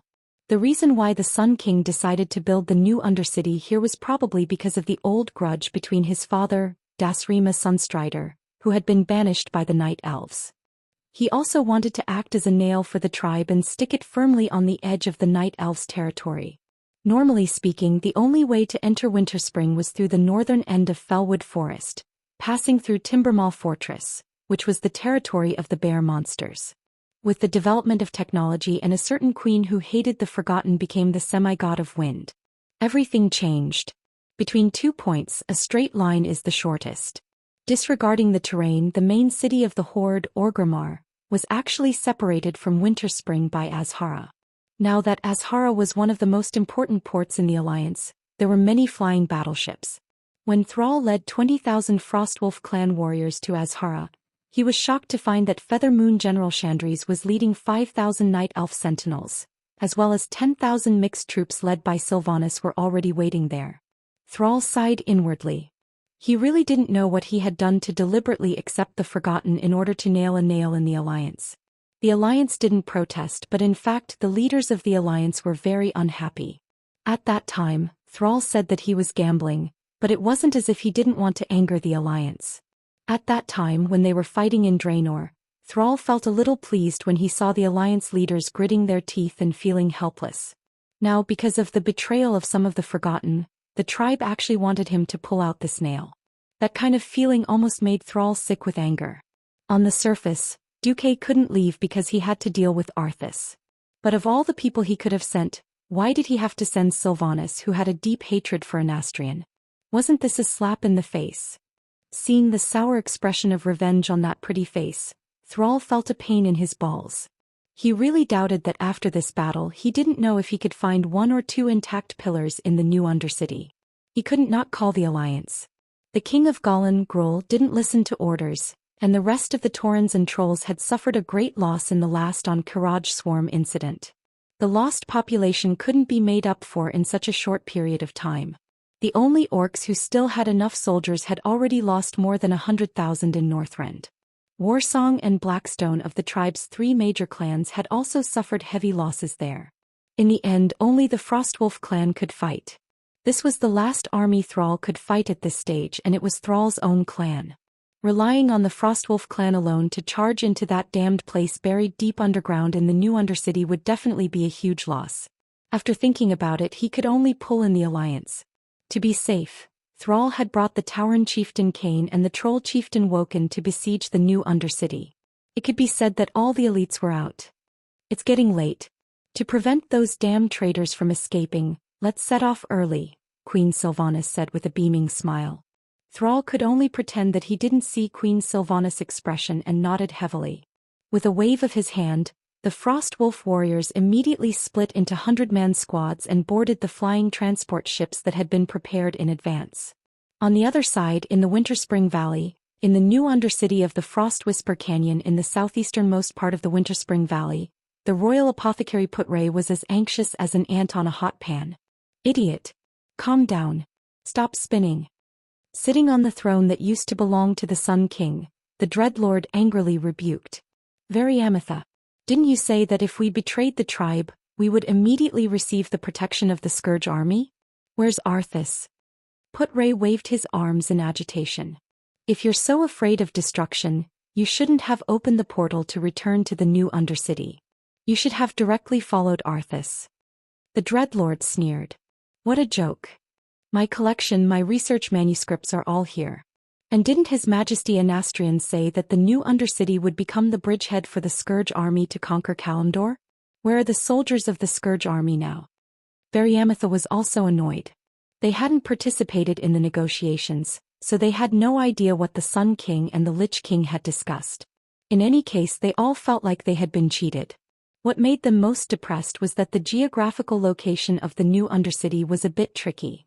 Chapter 1689. 10 years ago, when Anastrian left Lordaeron with the defeated remnants of the Forgotten, there were no flying battleships. The Alliance Air Force was dominated by griffins. Therefore, the location of the new Undercity was chosen in the disgusting terrain of the Frost Whisper Canyon. By land, it was normal to first pass through Timbermaw Fortress, have a friendly exchange with the ferocious Timbermaw Bear, and then follow the smoothest road under the valley all the way east, bypassing Perpetual Moon Town, playing games with the frozen chimera on the way, playing games with an army of blue dragons, and then being beaten half to death by wandering yetis before finally arriving at the Frost Whisper Canyon, which was easy to defend and difficult to attack. In Winterspring, where the terrain was dozens of degrees below zero and the terrain was complex, tanks, vehicles and cannons were not useful. If you want to come in, use infantry to kill people. It should have been like this. Unfortunately, the emergence of the flying battleship broke all the old military common sense. The Alliance army didn't need to specifically go to Timbermaw Fortress. I flew directly over the mountains from Azhara. Originally, flying a spacecraft in the mountains was also a considerable risk because the closer to the mountains the more wind passed through the mountains or canyons, And then the turbulence formed. It was easy for the spacecraft to lose control and crash. However, the Alliance had Queen Sylvanas. As a demigod of wind, Sylvanas might not be able to summon a gale and double the speed of the entire fleet. But if she were to sense the direction and speed of the wind, she would be able to give the fleet the most accurate direction. That would be an easy task. After Sal led the warriors of the Frostwolf clan on the transport ship, just 4 hours later the Alliance army fleet had arrived over the Frost Whisper Canyon. The cold wind was whistling and the chill was like a knife scraping his face. Riding on a wyvern, Sal was deep in thought. He felt as if he had returned to more than a decade ago, when he found his lost Frostwolf clan compatriots in the hidden valley of the Alterac Mountains. Very easily, Sal took Wuxia and his guards and found the spaceship where Sylvanas was. It was the largest battleship in the fleet. It was not a standard battleship of the Alliance, but a gift from Duque to his lover. The decorations of this ship alone cost 10 times the cost of an ordinary battleship. Her beauty was almost dazzling, which was a typical elven style. Although the Blood Elves were born from the High Elves, they were still of the same lineage. The ship's golden paint was mostly made up of fiery red hollow metal fittings. The huge propellers were covered by flying wing-shaped decorations. From afar it looked like a pair of dragon eagle wings. It was as flashy as it could get. Even if they were 3 or 5 kilometers away, they would definitely recognize him. The Alliance had already played around with the flying battleships, but the Horde's flying battleships had only just begun. In fact, the Horde already had a few flying battleships, but they were obsolete models that the Alliance no longer wanted. The tribe owed the Alliance a huge debt that they couldn't pay. Only the Rusty Water conglomerate bought it for imitation. The results of the imitation weren't good. Due to the lack of an industrial foundation, many of the parts could only be polished by the gnome craftsmen. Gnomes were known to be sloppy in both inventing and working. It looked like the same thing, but it was completely different when used. Several tests of flying into the air ended in failure, and 3 imitations of the flying battleships crashed. It didn't matter if he couldn't imitate it. This group of brain-dead gnomes also courted death. They forcibly repaired a good ship and turned it into a broken ship. When Wuxia shamelessly asked the gnome craftsman to repair it and found the problem and reported it to Wuxia, the gnomes refused to admit it, which made Wuxia angry. As a result, the only usable flying battleship in the entire tribe was left in Orgrimmar. The gnomes were not without contributions. At least they made the gnome airship. That thing was an improved version of the gnome's hot air balloon from more than 20 years ago. Although the failure rate of each flight was constant at 100% and the crash rate was 20%, after Sal limited the flying height of the gnome airship to not exceed 20 meters from the ground, there were not many deaths. For the time being, it met the needs of long-distance flight. However, it was infuriating to compare with others. Why were the gnomes of the Alliance so much more reliable than the gnomes of the Horde? While he was a little confused, Sal and his party flew to Queen Sylvia's flagship, Windrunner. In a sense, the Windrunner was a combination of a spaceship and a gunship. Unlike the existing flying battleships of the Alliance, the entire upper deck of the Windrunner was empty. The front half was a flat flight deck with 6 sloping entrances towards the stern for birds to enter and exit. The back half was a landing area. In addition to the normal landing area, there were several huge fishnet-like things that could be bounced up. The inspiration came from the grappling rope that an aircraft carrier used to quickly stop an aircraft. The middle deck was also a medium cannon with a firing range of only 180 degrees and a hemispherical cover that surrounded the entire ship. Those covers were actually magic cannons. Compared with the kinetic cannons that used gunpowder, the magic cannons were not weaker. Unfortunately, because of the elemental dissipation, the range of the magic cannons was shorter. In contrast, the magic cannons did not have much recoil. Only under the ship were a few triple 283mm kinetic cannons, which were of pod design. Looking at the new equipment of the Alliance, Sal could only feel envy in his heart. The difference was too great, he could not even be jealous. The wyvern flapped its wings and landed on the flight deck. Thrall jumped down and saw a familiar elven general, Haduran Brightwing. "Her Majesty the Queen is waiting for you on the bridge. Please come with me," Sal said, and Dworkin and the guards followed. Perhaps it was considering that every flagship needed to carry out multiracial joint operations. The door where the bridge was located was quite large, 3.5 meters high, and ordinary Taurens could easily enter. Opening the door, Sal quickly saw 2 elves, surrounding a three-dimensional topographic map and pointing. Sal, we need detailed information about the new Undercity. The more detailed, the better. Duque sent a big guy. If we are lucky, this thing can save us thousands of lives. Sal and Dworkin looked at each other and sighed at the same time. After the Undercity was blown up, the Forsaken fell into a state of madness. The new Undercity's defense was even more fierce. The underground passages were curved, and no matter how many people were killed, it would not be enough to attack.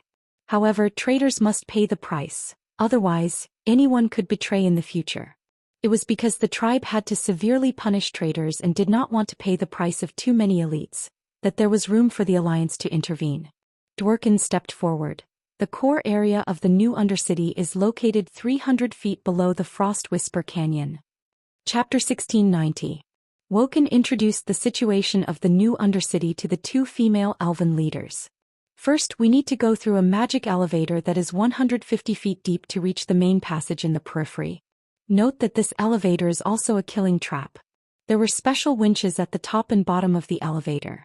If one did not enter from the inside of the elevator once the trap on the elevator was activated, everyone would be hanged to death. That's why we can't use a simple lift to reach the main passage. Then there's a horizontal passage here, but their vents feel a little strange. Now that their royal pharmacist has betrayed them, it's impossible. I'm afraid they'll spread plague gas through the ventilation holes. After passing through the main passage, there is a downward slope. Previously we took a diagonal elevator down, but I saw that there was more than one set of rolling stones on the top of the elevator. If there are enemies, this slope is not safe. Oh, I heard that in order to prevent the dwarves from digging in, they drew an underground hot spring river that doesn't freeze. If they dig in carelessly, the tunnel will fill with water in minutes. Then, Wujin talked for 10 minutes in one go and marked the routes he knew as much as possible on the 3D map. Servanas and Chandris felt their scalps go numb after hearing this. If they used elite soldiers to force their way through, it was unknown how many people would have to die before they could settle it. No wonder the damned master pharmacist and the Dreadlord refused to leave without any reinforcements. It was because this mouse hole was the most powerful and safest place. Queen Sylvie made a pressing gesture with her hands and said, "Well, let's not discuss these details first." No discussion? Sal and Wujin were stunned. After all, the vanguard this time was a Frost Wolf Beastman. The Alliance doesn't care about the lives of the Frost Wolf Beastmen? It was Chandris who explained, No, entering the city is the last step. Let's open up a path with bombs first." Bombing? Could it be that the Alliance's cannonballs could already threaten 300 feet underground? This thought made the two tribal leaders shudder. Queen Sylvanas raised her hand, and an elf mage of the royal family immediately opened a magic mirror. The mirror showed a huge spherical bomb.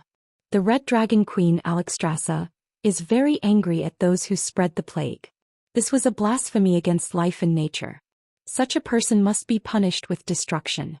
Therefore she asked the Bronze Dragon King Nozdormu to make this magic bomb called Fatty. When this thing explodes, it can produce an effect equivalent to 60% of Nozdormu's combat power. Sal and Wujin didn't know how terrifying Nozdormu's 60% power was. However, a mysterious dragon king who had mastered the power of time always made people feel that it was amazing even though they did not understand it. Of course, Nozdormu isn't willing to kill or destroy anything in this world. Because it would go against his duty, I asked Duque to help me prepare the second bomb, little boy. At this point, when she used the magic mirror to show the second big bomb, Queen Sylvanas' beautiful lips curled into a resentful smile. It was a smile of extreme anger. Little boy. Sal could not understand the bad taste of a transmigrator who regarded explosions as art. Queen Sylvie shrugged. Duke and Magni created this horrible thing. Nobody knows how powerful it is except for them. The second bomb in the picture had a completely different feeling from the first one. The first, Fatty, gave Sal the feeling of mystery, that kind of unknown uncertainty, like a whisper, always teasing his heart, making him eager to see what would happen when Fatty exploded. The second, little boy, had a violent and restless aura. Even through the screen, Thrall, who had already begun to study the path of shamans, could clearly feel that the amount of fire elemental energy that Duke had compressed in this thing was definitely astronomical. Servanas asked seriously, "Let me confirm one last time. In order to punish the tribe's traitor Putre and the forgotten ones who betrayed the tribe, It wouldn't matter if the Alliance launched a powerful attack and blew up New Gloom City, right? Even if Winter Spring becomes a dangerous place, is that right? Sal and Wujin looked at each other and then nodded at the same time. Yes. Sal had to make such a decision. The warriors of the Frostwolf clan were his last hope. If even the Frostwolf was destroyed, he would not be able to control the situation. And Winter Spring actually had nothing to do with the tribe. The Forsaken Ones had never truly ruled over this place or occupied some of the mines. It was extremely cold here and there were many magic beasts. Even the Frostwolf beastmen did not want to live here. Moreover, this place was completely isolated by the Alliance. It was a complete enclave. In the past, the Forsaken could still be used as a nail to make things difficult for the Alliance. Now that even the Forsaken had rebelled, there was no point in restraining the enclave. Sal couldn't move his entire Frostwolf clan here, and then every time there was a tribal exchange or something, he had to look at the Alliance's face before he could cross the border, right? When Sal agreed to the Alliance's decision, the fate of the new Undercity was sealed. There was no organized air force in the new Undercity. There was no need to fight at all, and the Alliance gained air supremacy. Under the cover of a group of flying battleships, a big-bellied spaceship flew unsteadily over the Frostwhisper Canyon. Then it opened its huge metal belly, revealing the bomb that was the size of a small house. Fatty. Fire. Following Queen Seath's order, the huge magic bomb began a free fall at an altitude of 1 kilometer. At this moment, when the bomb fell to the ground, it felt like the inner liner of a thermos bottle had exploded. It was as if a layer of liquid or gas had spread across the ice layer at the bottom of the Frostwhisper Canyon the moment the bomb exploded. It seemed useless, but after a few seconds, whether it was Sal, Queen Seath, or all the Alliance soldiers who were watching this scene had a shocked look on their faces. In the entire Frostwhisper Canyon, every iceberg, every steep wall, every rock covered in ice and snow on the ground silently melted. It was like a huge bunker made of sand was directly blown away by the wind. Under the guidance of Queen Seath, the cold wind blew from west to east, directly blowing away the rock and ice wall that had turned into powder. This scene was like an invisible giant spoon, easily digging out the Frostwhisper Canyon again and again. Only then did everyone remember that the Space Dragon King Nozdormu had never shown his true form in front of outsiders. He only summoned quicksand from around him to build his body. Chapter 1691. It was just that no one had thought that Nozdormu's ability to turn everything into sand and then transform it into his own body would be terrifying when used in ordinary battles. No matter how strong a castle was, it could not withstand the erosion of time. No matter how thick the rock layer was, it could not withstand the tide of sand transformation. So what if it was 300 feet? Right now, just by looking at it, at least 250 feet of frozen earth and rock layers had been directly turned into sand, blown away by the fierce winds that lingered in Winterspring Valley. Looking at Nozdormu's rarely exposed power, looking at the bow of the Windrunner, looking at the Elf Queen's golden hair dancing wildly as she summoned the wind, Sal and Wujin were so shocked that they could not say a word. As if he had already expected the power of Nozdormu's move, when the entire Frostwhisper Canyon was almost dug out, the second transport ship with a big belly flew shakily to the top of the new Undercity. It was completely in front of Sal.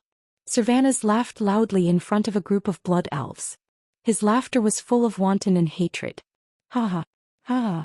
Anastrian, you betrayed your people for your ridiculous immortality. Do you really think that no one can deal with your shamelessness?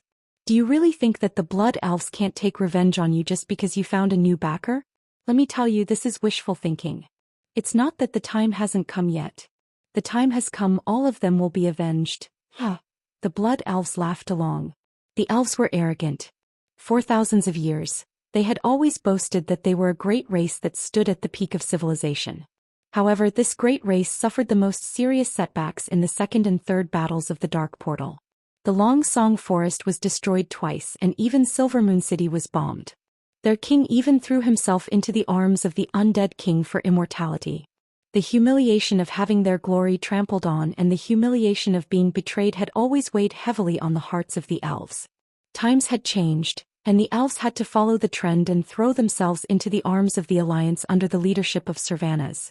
However, with their long lives, they had never forgotten this embarrassment. Many times, even the support from the Alliance was seen as charity. However, this emotion was well guided by Servanas' subordinate Rothelma Theron. The anger in the hearts of the people needed a target to vent, and the Sun King, who had betrayed the people in pursuit of immortality, was the best target. If he had forcibly changed his mind after being killed, it might have been forgivable. However, he was pressured and persuaded to voluntarily transform into a lich as a living being. This sin could never be washed away. In fact, after the Forsaken joined the Horde, the Alliance forbade the Blood Elves from deliberately causing trouble for the Forsaken.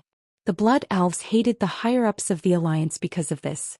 Now that they had finally gotten their revenge, the Blood Elves immediately let out wild cheers. At this moment, this scene was being broadcasted to the entire Sindoriai kingdom by Queen Sylvie using magic. With the prior announcement, the people all knew that today their queen would lead an army to wipe out those traitors. Alright. Well done. Blow up those traitors. In the entire Sindoriai kingdom, the people were excited. They held Savannah's portrait high, and at the same time, they burned dummies with Anastrian's name in various large squares. In the Dalajan city, Prince Kale, that's looked at the images from all over the Sindoriai kingdom. At this moment, all the high elves in the Dalajan were anxious. In front of his supporters and the neutral elves, he also burned a dummy of his father, and then announced a decision that he had been preparing for a long time. I, Kale, that's Sunstrider, officially announced today that I will abandon the surname Sunstrider. I will give myself a new surname, Eversong. To be honest, Kale, that's Eversong did not sound domineering at all. However, this represented Kale, that's political attitude. It symbolized that he had completely severed his identity as a prince, and he would never inherit the political legacy of his father. The surname Eversong, which represented the Eversong forest, was more neutral. It not only expressed his attachment and love for his hometown, but also showed that he was closer to the Ranger faction. He could be the president of the Dalajan, but in the end, when his destiny was over, Kale, that still thought that he could return to his roots. His political signal was responded to by the queen. Well, that's came. She opened a portal and nodded at Kale, that's. He nodded at Kale, that's stayed for a few minutes and then left without saying anything. Everyone knew that this meant that the ruling Ranger faction had accepted Kale, that's and his followers. Above the Frost Whisper Canyon, the big bomb with the words, "For the traitor," written in Elvish text slowly fell and began to free fall under the gaze of tens of thousands of elves in the magic mirror of the live broadcast. A moment later, a terrifying light that seemed to be able to burn the retinas of mortals lit up below. It was a dazzling light that was like the rising sun. With a loud rumble, a small mushroom cloud rose in the canyon. A huge shockwave directly swept up an even higher and more terrifying cloud of dust and stones, rushing in all directions. At that moment, the sky and the earth lost color. In the political fleet in the sky, no one made a sound. Everyone was deeply shocked by this exaggerated scene. In the Naxxrama's command post, Duque curled his lips. It's not a day of nuclear annihilation yet. The data in the system prompt made Duque a little unhappy. In the eyes of others, this was already very terrifying. But the system data said, it's equivalent to 2,000 tons of TNT. Duque scratched his head. Sure enough, if it's not nuclear energy, it won't be that powerful.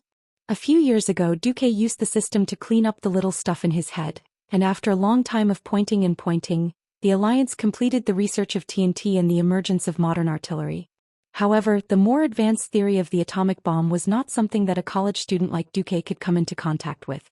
Knowing the most superficial principles didn't mean having the knowledge and industrial foundation to research. The technology tree had already climbed to an exaggerated level, and if the steps were forcibly pulled any further, it would pull the balls. Compressed fire elements with demigod-level magic power and loaded with 10 tons of TNT, this was already the limit of what conventional weapons could achieve. However, it's good that there's no nuclear radiation. At least we can dismantle those bones in the new Undercity. In the video, the last layer of rock blocking the top of the new Undercity had been destroyed. In the gradually settling smoke and dust, everyone could see the upper buildings of the new Undercity. Queen Sylvanas jumped down first. She turned into a terrifying tornado and blew away all the small gravel blocking the gap. There was no need for her to give any instructions. The other commanders on the battlefield easily found a way to break through. Kill, destroy those traitors. For the blood debt of Sindoriai. Chapter 1692. It had to be said that Anastrian had really put in a lot of effort for this new nest. In the absence of human resources, it could be said that he had made full use of the mechanics. It was just that his poor imagination had limited the construction of the new Undercity. He had never imagined that the 100-meter rock stratum that he relied on as an absolute barrier would be broken in such a way. No matter how many traps he had set up outside the new Undercity, what was the use of them? They would not pass through your traps at all and would directly enter the deepest part of your nest. Unless you had a bunch of big bombs hidden in your house and were prepared to die together with your enemies, the Forsaken who had participated in this betrayal would definitely kneel down. Seeing the Beastmen and Blood Elf army descending from the city dome that was supposed to be a rock stratum, the Forsaken were all frightened. Don't kill me. I've been kidnapped. A Forsaken shouted.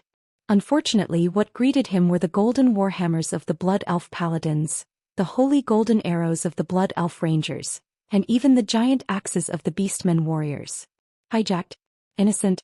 Perhaps it was. But everyone knew that those who had nothing to do with the great potion master Putray had long been killed by his new plague in the Battle of the Calamity City, and had returned to the Lich King's command. The rest were either his hardcore accomplices, or at least neutrals, who knew what had happened but did not report it. It was not that Tsar had not thought of screening these guys. After all, the tribe still needed the Forsaken mages. But Wujin reminded him that the anger of the Beastmen being betrayed could only be extinguished by destruction and death. In any case, the Blackrock tribe had been betrayed again. This was an ironclad fact. The last time was the incident of the Blackhand brothers 20 years ago. For glory, for the discipline of the army, and for the stability of the tribe Varrock Salyafar, who had already set off for Northrend, would definitely suppress the remaining Blackrock Beastmen and other Beastmen from other clans who had been deceived in the Calamity City that day. But every pair of eyes was watching the great chief's every move. The Beastmen could allow those who disagreed to leave, but they absolutely could not tolerate this kind of betrayal on the battlefield. Therefore, the elite assault troops led by the Frostwolf clan were even more ruthless than the Blood Elves. Besides, you claimed that you were innocent, yet you had the right to move freely in the new Undercity when you announced that you were leaving the tribe. Who were you trying to fool? None of the Forgotten Ones still in the new Undercity were innocent. When the huge battle axe descended, the Undyings whose muscles had long since lost their tenacity were torn apart. His head was chopped into a rotten watermelon, his arms and legs were cut off like broken firewood, and his body was like a rotten rag bag with the blackened and withered organs falling out. Blood-curdling screams and wails of despair could be heard everywhere. It was the same for the Beastmen and the Blood Elves. There were no surrenders and all the corpses of the Forgotten Ones were completely destroyed. The Blood Elf priests and holy knights who followed up immediately sprinkled holy light and holy water, purifying all souls that could turn into vengeful spirits. Ha ha ha. Servanas brandished the divine artifact longbow, Solidar Stars of Fury, and happily slaughtered the Forsaken. That's right, he wasn't shooting arrows. Instead, he was using the curved structure of the longbow to slash the fleeing Forsaken with a martial technique that resembled a machete. They were directly breached from the inside. Coupled with the huge explosion of the great bomb, many of the tunnels collapsed. The Forsaken ran around like blind flies before they were killed by the allied forces that caught up to them. No. Great Chief, don't kill me, I can serve you. The captured royal pharmacist Putray screamed in fear. Serve you? Go to hell and be a slave to your traitorous compatriots for millions of years. In front of the accompanying troll mages and under the live broadcast of the magic mirror, Sal grabbed Putray's collar and ruthlessly threw him to the ground. The heavy and enormous combat boots stomped on Presley's waist, and with a crisp crack, that guy's entire lumbar vertebra and pelvic bones exploded. This is the fate of traitors. Sal roared domineeringly, raising the hammer of destruction in his hand. Through the magic mirror, the Beastmen who were still resting in Northrend could clearly see their great chief's black hammer ruthlessly smashing the head of that damned traitor into a rotten watermelon. A rotten watermelon that had expired. Every Beastman raised their arms or weapons at this moment, letting out deafening roars. Well done. Kill the traitor. This is the price of betrayal. On the other side, Servanas found the Dreadlord Verimithus. Almost as soon as she saw him, Queen Sylvanas felt as if she was in a predestined battle. She did not know that this sinister-looking demon in front of her would become her subordinate in the original space and time. She also did not know that in the gates of heaven's wrath he had also betrayed her. At this point in time, Queen Sylvanas only knew that this disgusting guy in front of her was one of the main culprits who had participated in the destruction of Longsong Forest and Silvermoon City. Oh no, The Dreadlord had no moral integrity. Perhaps other demons hated death, but they were not too afraid of it. Varimitha's was different. Back then he had entered Azeroth as a supervisor of the Scourge army. Later, after Archimonde died, he and the other Dreadlords first sought refuge with Arthas, and then were instigated by Anastrian. It was not an exaggeration to say that he was a slave of 3 different surnames. It would be better if he did not die, but once he died his soul would be forced back into the twisting nether. Although the 3 leaders of the Burning Legion were now kneeling, who could guarantee that they would not come back to deal with him when they resurrected in the future? Thus he knelt before Queen Sylvanas on the spot. Unfortunately, if Sylvanas was the Forsaken Queen who had just taken over the Forsaken in the original history and was extremely lacking in power and helpers, she might have tolerated him.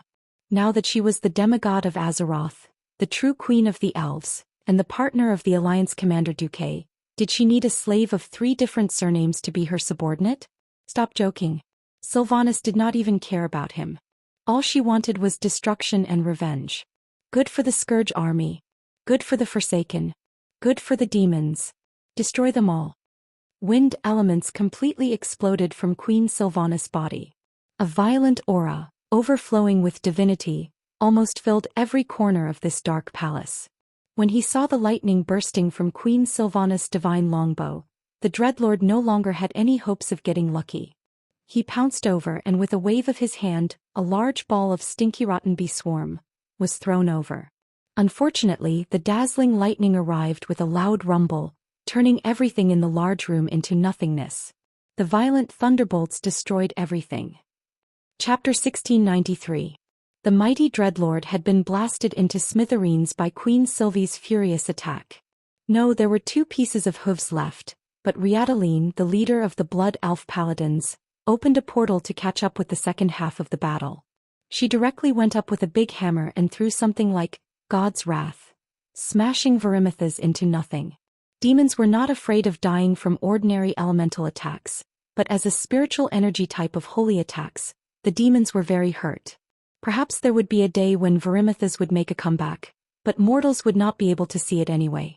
There might be remnants of the Forsaken in those secret passages, and there might be powerful undead such as the Abomination hiding in dark corners.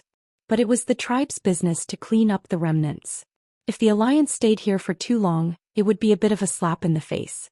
That night after the battle, Queen Sylvanas withdrew with her people.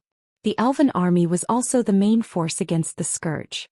After pulling out this nail that was likely to cause a disaster, the Alliance could finally concentrate all its forces against the Scourge.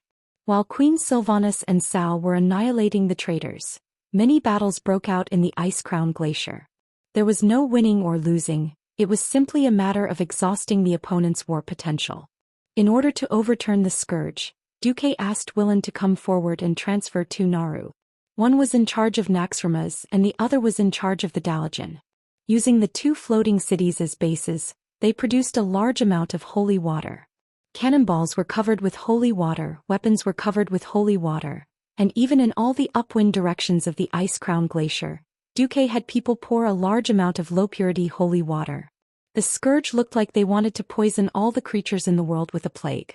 The Alliance army looked like they wanted to purify all of Northrend with holy light. During this period around the evil castle Maricaris, there were many battles between the Alliance army and the Scourge.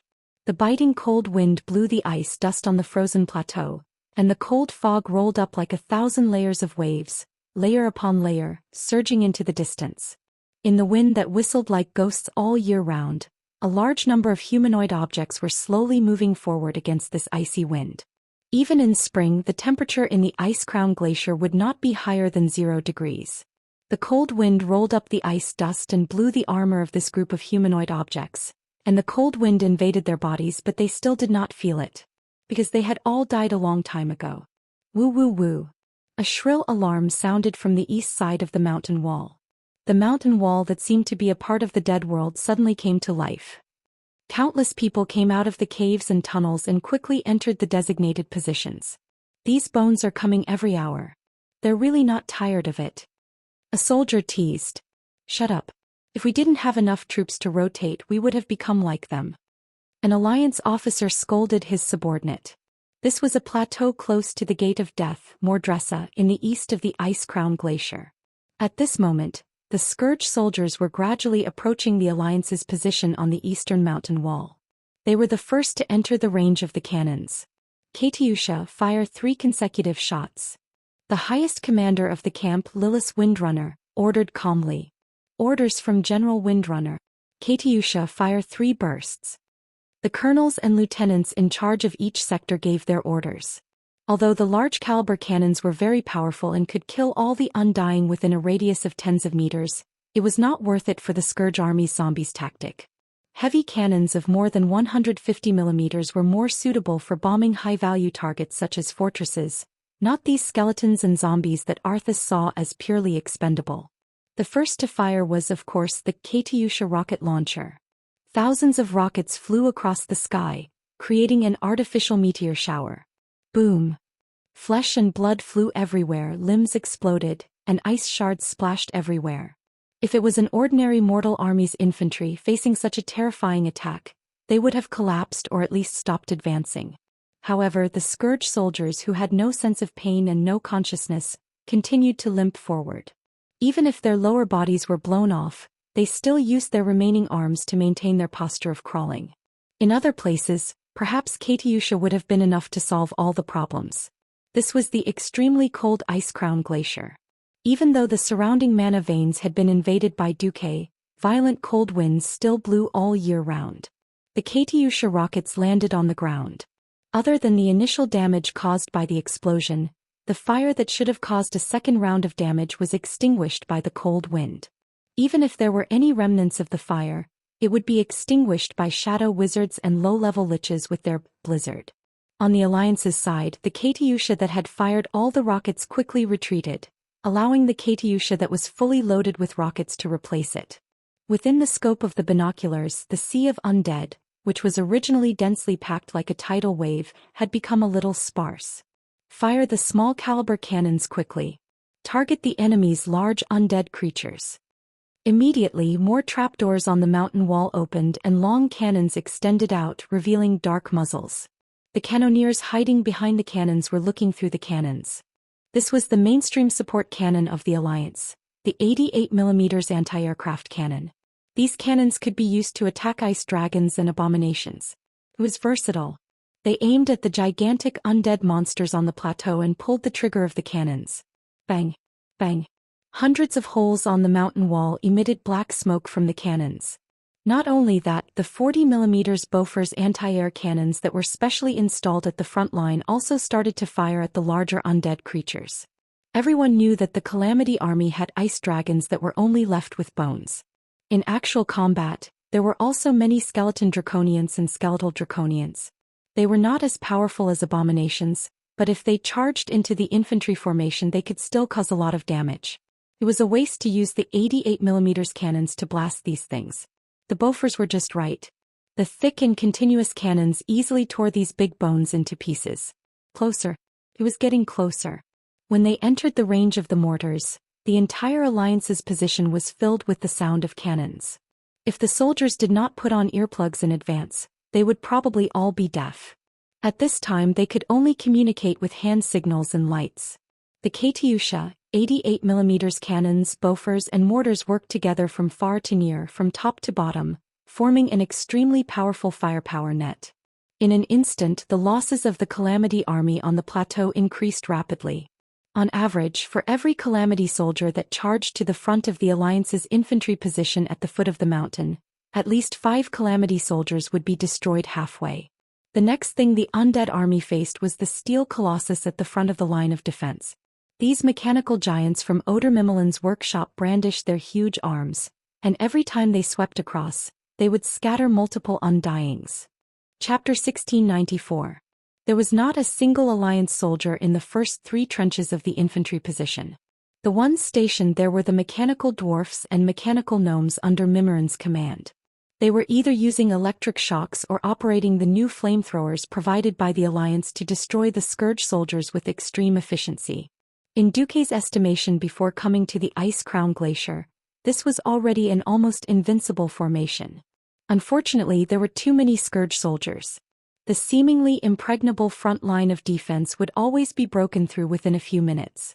This was because the bottom of the plateau of the Ice Crown Glacier was almost completely hollowed out by the spider demons belonging to the Scourge army. Those rushing over from the plateau were just bait. Soon the real attack began. Near the first line of defense, hundreds of huge pits that could fit a tank suddenly appeared. Middle-level Scourge soldiers rushed out like marching ants. At the same time, dark clouds quickly flew over from the opposite side. They looked like dense locusts, but in fact they were gargoyles that were even more exaggerated than a swarm of locusts. Any attack would not be less than 10,000. Tens of thousands? Hundreds of thousands? The Alliance soldiers seemed to have an illusion that the Scourge army had pulled out all the corpses and skeletons that had died in Azeroth over the past tens of thousands of years to become soldiers. It was no wonder. After all, in their eyes, it was as if all they could see were skeleton soldiers with tattered armor and no flesh. The zombie tide seemed to connect the sky and the earth. No matter how many times they faced such a sea of zombies, they still felt their scalps go numb every time they saw it. Boom! The heavy artillery at the rear of the Alliance's position began to roar. As the model of the Alliance's shotgun, once the Type 3 shell hit, a small area of the air would suddenly be cleared. Bang! Bang! Bang! When the most threatening group of gargoyles attacked, all the 40mm bofors had no choice but to turn to the sky and fire. On the plateau to the east, the octuple bang cannons and dongfeng anti-aircraft cannons that had long been prepared were the same. Countless gargoyles were hit by the cannons and were instantly torn into pieces, falling from the sky. However, this was meaningless. As long as the Lich King's magic power was not exhausted, there were as many gargoyles as he wanted. At first, the Alliance would still send griffins and hippogriffons to intercept them. There were too many casualties. The cruel exchange made every Alliance general's heart turn cold. The most disgusting thing was that if the griffins that died in the Ice Crown Glacier were not treated with holy water in time, they would immediately turn into bone griffins and turn around to slaughter the Allied troops. The dragons of the Dragon Slumber Shrine could suppress the gargoyles, whose claws could hardly penetrate the scales and skin of the adult dragons. Dragons had the advantage of crushing their ranks. Unfortunately, there were too many gargoyles and the giant dragons couldn't kill them all. Therefore, the Alliance's regular air force only lasted for 3 days before retreating. Replacing them were the Kiraj bug people that Duque had specially found on Kiraj. Although the twin emperors had temporarily knelt down, Duque's dominance over the Kiraji insect people had not fundamentally changed. Duque rarely used these insects, especially when Bao Bing played with the Sea of Insects. The biggest reason was that the Sea of Zergs didn't explode on a whim. The Insect Queen was ready-made. The price for the Insect Queen to ovulate and give birth to small insects was a large amount of meat. This meant that once Bao Bing went berserk, the entire area would be barren, all the animals would be killed and all the corpses would be devoured. In the Eastern Kingdom mainland or Kalimdor, Duque didn't dare to play with the Sea of Insects. That was tantamount to suicide. In Northrend, Duque didn't have so many scruples. When surrounding the Scourge army in the Ice Crown Glacier, Duque directly let the 2 Kiraj insect queens build nests in the Howling Fjord and the Grizzly Hills. After strictly forbidding the insects from attacking people with the Alliance and Horde emblems, the insect people ate happily. At the cost of the remaining Vrykul people in the area and the extinction of all the wild animals in the Grizzly Hills, Duque finally got a flying insect army of a total of 1 million. In the sky, the gargoyles that passed through the dense curtain wall of anti-aircraft artillery and the interception of the giant dragon army began to dive towards the Alliance's position. However, they were intercepted by the Kiraj flying insects that were as dense as a swarm of locusts. Often, the 2 air forces in the sky intersected like lightning, and the winner was already decided. The broken limbs of the losers fell to the front of the position like dumplings falling into a pot. This kind of battle damage that was measured in hundreds every minute was a spectacular sight to behold. For the Alliance soldiers on the mountain wall defense line, this was a great pressure. Because as the last air defense line the Kiraj insect people was broken through, they had to face a double attack from the sky and from the ground. Sometimes when they were firing, A gargoyle suddenly swooped down from the sky and cut off their head. This was already considered a kind of luck. The most tragic time was when a recruit was hooked by the sharp claws of a gargoyle and was directly taken into the air with a hoarse scream. A group of gargoyles swarmed up and directly tore off his limbs. This was not the end. The gargoyle was probably under the command of a lich and was spreading fear in the Alliance's camp. It grabbed the wailing man and swung him around in the sky. No anti-air cannons were able to hit him, until an elven ranger shot the unlucky guy to death.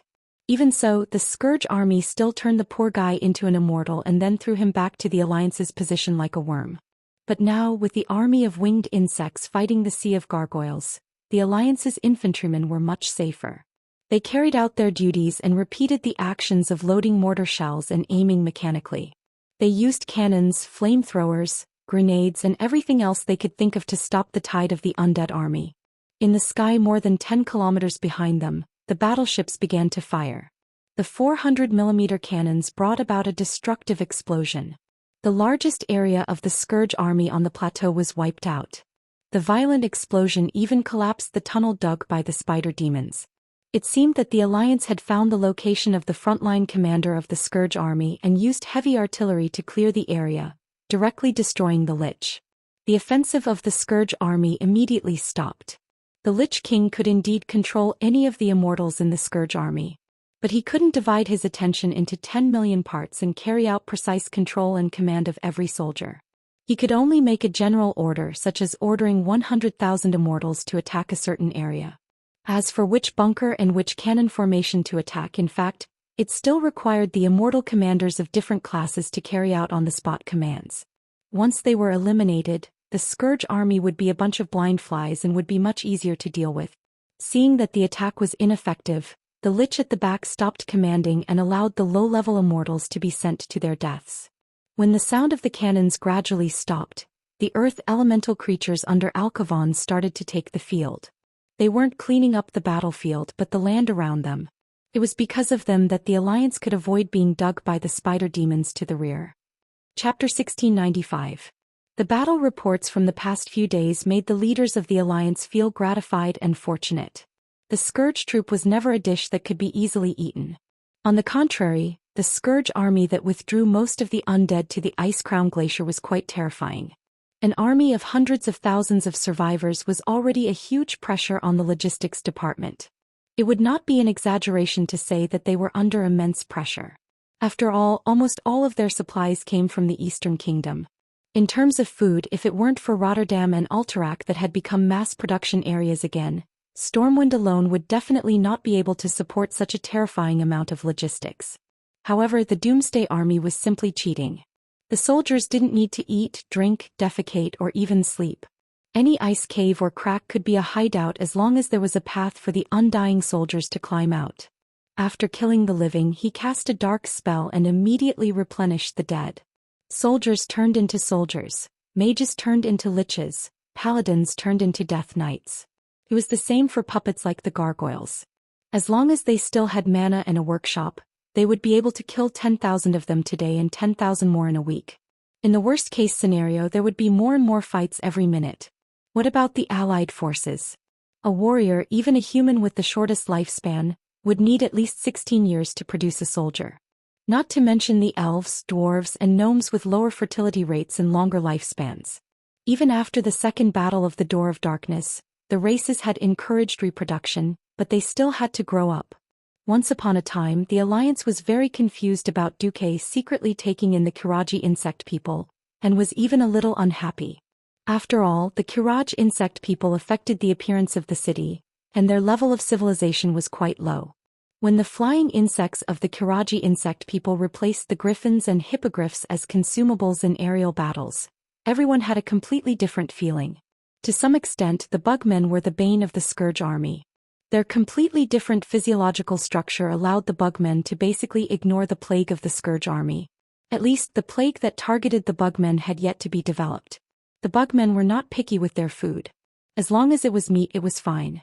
Duque tried to order the insects to eat the flesh of the abomination, but he found that the Kiraji insect people were completely fine. He really didn't know what kind of modifications Thun had done to them in the past to make them almost immune to poison. Then there was aerial combat. Aerial battles had always been cruel. Often life and death would be decided in an instant in the sky, whether it was prepared or unprepared.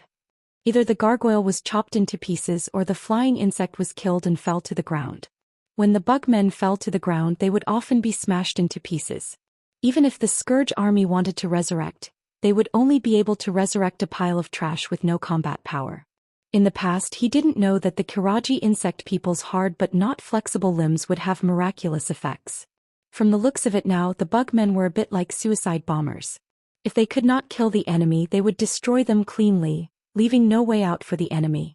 For a long time to come, Duque still needed the bugmen to wear down the gargoyles.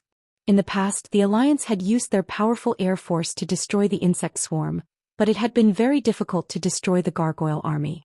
At the end of the day, the gargoyle's defense was higher, and a 40mm Bofors cannon couldn't kill it. However, once the Kiraj bugmen with low defense hit their bodies, they were basically dead. However, in aerial combat, 2 bugmen would be able to kill 1 gargoyle at the risk of their lives. The bugmen didn't even need money, and even if they all died, their morale wouldn't be affected. Even the bug race themselves didn't care. Phew. The bugmen are really useful, but it's a bit harmful to the environment. Duque smiled bitterly. However, it wasn't the Alliance's territory, so who would care? Perhaps in the future the Alliance and the Horde would be stationed here, but at least not now. The tragic war of attrition lasted from March to May. Regardless of whether Arthas admitted it or not, the Scourge army was still declining. Originally, there were millions of undying attacking every day, but it became 1 attack every few days. Meanwhile, the Alliance fought steadily, advancing the trenches and artillery positions step by step. Everywhere they went, they would ask Alkavon to help solidify the ground. Even the spider demons couldn't sneak attack through the ground. No, in fact, there was one time when Arthas did gather a large number of spider demons and prepared to forcefully dig a huge tunnel to the rear of the Alliance to destroy the Alliance's supplies there. Unfortunately, this group of miserable spider demons encountered the Oros children that Duque had specially transferred from Silithus. These spider demons were nothing in front of the bigger bugs, who were even more formidable. This kind of stable battle strategy left Arthas at his wits' end. On the 3rd of May, Arthas' control was only left in the southwestern part of the Ice Crown Glacier. There were only 3 important places left in the periphery: the Dark Cathedral, the Door of Fear, Kaelisa, and the evil castle of Marikaris. On the Ice Throne, Arthas looked down at the 2 powerful existences, one big and one small, who were emitting demigod energy waves. Finally, his cold voice came from under the black helmet. "Do you have any opinions about the recent situation of the Scourge army? Let me fight with Duke Marcus again. As long as I can snatch back my Titan runes." Maligos said through gritted teeth. "My opinion is the opposite. I think that we should retreat. There's no point in defending the periphery, and we'll lose the elite liches and death knights of the army. Since the Alliance is going to attack the Ice Crown Fortress no matter what, we might as well destroy the enemy's main force in the fortress," the Sun King said. In the past, given Arthas's pride, he would definitely not agree. This was because it would mean that he was backing down and admitting that he, who had many soldiers and generals, would lose the overall situation. However, he did not object on the spot. Arthas said coldly, "Convince me." At this moment, the palm print on the right side of Anastrian's face, which was emitting dark energy, trembled because of the movement of his cheekbones. "It's already very difficult for us to exhaust the Alliance. Our troops lack the ability to break through, and we can't kill many of them. Not to mention replenishing our forces. Moreover, even if we kill Duke Marcus outside the Ice Crown Fortress, he has a high chance of resurrection. However, in the Ice Crown Fortress, even if he's a demigod, if he dies in front of the Ice Throne, his soul won't be able to return to planet Azeroth." When the Sun King said this, Arthas's eyes lit up. At this point in the war, there was no such thing as mercy. If the Alliance couldn't take down the Ice Crown Fortress and eliminate Arthas, once they retreated, it wouldn't take more than a few years for the Scourge army to create an army of over 100 million immortals. There was no way the hundreds of thousands of people in the Allied army could stay in this barren land forever. Furthermore, apart from Duke and the dragon aspect, who else in the Allied army would dare to guarantee that they would be able to defend against Arthas's assault? Chapter 1696. Was face more important or substance more important? If it was possible, of course it would be face but also practical benefits. Be it in history or in this life, Arthas was a pragmatist deep down. In the Stratholme incident in history, Arthas could hypocritically wait for the citizens to become undead before crying in the name of righteousness and purify the citizens of Stratholme. For the sake of the higher goal in his heart, he did not hesitate to tarnish his reputation when he was still the Prince of Lordaeron at that time. He ordered the massacre and dirtied his hands. Arthas finally had to face reality when he couldn't do anything about it. Withdraw the elites. With a mental command from the Lich King, the defense of the Calamity Army at the remaining important fulcrums of the fortresses showed obvious signs of weakening. William, Magni and Sylvanas, who were commanding at the front, and Kale, Thats and Jaina, who were supporting and shooting from the rear, all felt the changes in the Calamity Army immediately. Although the attack of the Allied forces was covered by the two floating cities of Dalajan and Naxxramas, which had been temporarily repaired, and avoided the pain of attacking from the rear, the endless number of Calamity Army soldiers still brought great trouble to the advancement of the battlefront. It was different now. In the past, there would definitely be a Death Knight or a Lich in every key node or fortress to hold the fort. However, the attacks in the past few days were abnormally smooth, and they couldn't find any mid-level undead, let alone high-level undead. The undead that stayed behind would either rush out like a swarm of bees to be eaten, or stick to their own positions and only attack the enemies that entered their territory. As for their companions that were besieged and beaten next door, they would sit and watch as they were killed, and then wait for the fate of destruction to befall them. Is it finally time for the final battle? Duque gently tapped the command table with his right index finger, and then gave an order. Pass down the order. Let the Silver Hand and all the powerhouses above the Radiant Moon level rest for 3 days. The front line will be commanded by the Deputy General. Duque's order was quickly carried out, but it also attracted a rather unexpected visitor. Oh, Frock, why are you here? Naturally, it was Varrock Salufar. This orc who was loyal to the great chieftain seemed to have aged a lot. Not only did he show signs of a hunchback, but his hair and sideburns were also much whiter than a few days ago. His only son was dead. Even if his hair didn't turn white overnight, it was more or less the same. Duque sighed. In a way, he was watching Salufar die. If Put-Ray was the mastermind and Arthas the culprit, then Duque would at least have an accomplice. Unfortunately, his race and position were different, so it was impossible for him to consider things from the perspective of the tribe. In a sense, young Salufar was dead, and the tribe had lost the chance to produce a second Salufar. Although the chances weren't high to begin with. But Duque respected Varrock. He was brave and loyal. In the original history, he was a brave warrior who survived from the first dark portal to the era when the army arrived again. Your Excellency Duke Marcus, I hope that I can at least join the Alliance's hero group as an individual. Duque looked at the weathered face and the pair of bloodshot, half-protruding eyes and sighed again. Duque could completely understand the tribe's actions. The tribe had sacrificed enough. An army of more than 200,000 had been destroyed in one day. 2 leader-level powerhouses had been lost at once. One was the strongest mage and the other was a rising star who could have become the next great chieftain. It would be a miracle if Thrall didn't have any resentment. The tribe was now lacking in talents. If another leader of a large race died, such as Cain or Wujin, then the situation of the tribe would definitely fall apart. In fact, Thrall was absolutely against King Salufar coming to attack Icecrown Fortress. On the surface, Thrall couldn't find a reason. Varrock continued, Dranos is my only son. He is a good child with the bravery and fearlessness of orcs, and a sense of the big picture that orcs often don't have. I once pinned all my hopes and future on him. Unfortunately, since fate has determined that the Salufar family will be cut off, I have to accept this fate. All of a sudden Varrock's muscles tensed up, but in the end not as a commander, not as a beastman, but as a father. Even if I can't save him, I must at least let him rest in peace. Father. This word deeply touched Duque's heart. He suddenly thought of the child in Aurelia and Sasha's womb. Yes. He had been a father for a long time. From the moment they were conceived. If he were in Varrock's shoes, he would probably go crazy too. Alright Varrock, I agree. This is the resonance of being a father. You agree? Varrock still seemed to be in disbelief.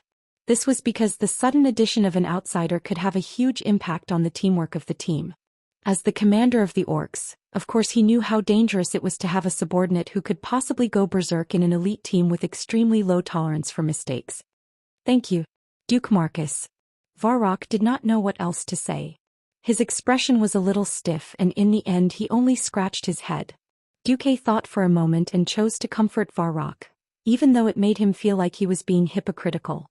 For death is not the end. Even the Alliance can tolerate Darian Mograine and his Ebon Blade Knights.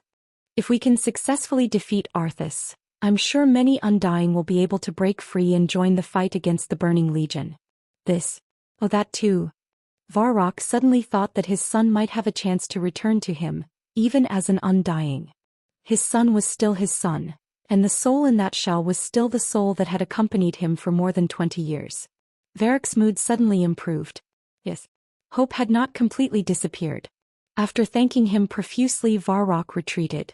But at this moment, Duque thought of a rather serious matter that could not be ignored. The original history had long been messed up by him, this ruthless butterfly. If there was a goddess of destiny, he would definitely be the bastard who raped her countless times. But here came the problem. In order to prevent the undead from rioting, Bolvar Fordragon, who was burned by the flames and tortured by the idiot, succeeded as the Lich King and became the third-generation leader of the Lich Kingdom after Arthas died. Now that Bolvar was alive and well then, if there really was a Lich King, where would Duke find the noble and awesome soul to sit in the Lich King's position? Chapter 1697. Bolvar, who became the Lich King in history, was a Lich King who had no sense of existence. In a sense he was not as famous as the four horsemen of the new apocalypse who later belonged to him. In any case, there was the former king of Torrential Fortress, Sora's Trollbane, and the white-legged Sally Whitemane of the Blood Dog couple. So when Duque thought of this problem he was still a little annoyed. I can't kill Fordragon just because there's a Lich King, can I? Duque laughed bitterly in his heart. One could not become a Lich King just because they wanted to. First, they had to have extraordinary willpower. Without willpower there was no spiritual power, and there was no way to cross the void and control the immortals from thousands of miles away. Without willpower, even if they were placed on the throne of the Lich King, they would not be able to do anything. In his previous life, Bolvar was betrayed in the Gate of Wrath, and then burned by Alexstrasza, who temporarily became the Minister of Foreign Affairs. His whole body was bathed in flames, and the plague virus in his body was burned to ashes, pulling him back from the brink of death. Of course, no one could withstand such a high temperature of the Red Dragon's flames. Bolvar's body was tormented by the flames, but he was already half alive and half dead. Later, the Lich King found him in the Gate of Wrath and brought him back to Icecrown Fortress, trying to turn him into a Death Knight to serve him. But Bolvar's strong willpower prevented him from obeying the Lich King. Bolvar had experienced the cruelest willpower training to become the third Lich King. Sigh. I'll cross that bridge when I come to it. Duque gave up on worrying about the future. Duque suddenly laughed bitterly. Arthas's car had not been overturned yet, and he was already thinking about the problem of his successor. Wasn't that a little too ambitious? Arthas retreating his troops back to Icecrown Fortress was not equivalent to a beautiful woman lying naked and begging for a frontal assault. On the contrary, it made the Scourge army into a tortoise's shell. Anyone who dared to underestimate this kind of strategic retreat would hit their head and bleed. Duque was still playing it safe. First, he had Gavin Radenthean lead the Silver Hand into the field and occupy the Dark Cathedral and the Evil Castle in the middle of Icecrown Glacier. Once he gained control of these two key mana vein nodes, he would be able to destroy the magic array that Earthes had set up in the Icecrown Glacier. Duque didn't even let Naxxramas or the Dalajan sit directly on either side. Instead he asked Neru to purify it before personally setting up a magic array. Should I say as expected of the filthy demon queen? Duque really did find something fishy about these two earth veins. It was a very secretive magic spell. If someone or a powerful magic system extracted mana from it, it would be fine normally, but once it entered 100% status, the spell hidden in the mana vein would be triggered and inject the will of the Lich King into the magic system. Tisk, have we been discovered? Dragon Lich Maligos spat. Anastrian, who had an ice skull on his head, laughed. How could that little trick fool Duke Marcus? After occupying 5 of the 6 mana veins in the Icecrown Glacier, Duque could finally announce that he had obtained overwhelming control of the magic net in this area. From this moment onwards, Ice Crown Fortress would no longer receive an abundant supply of mana. As long as they were willing to work hard to weaken it, they would definitely be able to make the Ice Crown Fortress lose its mana.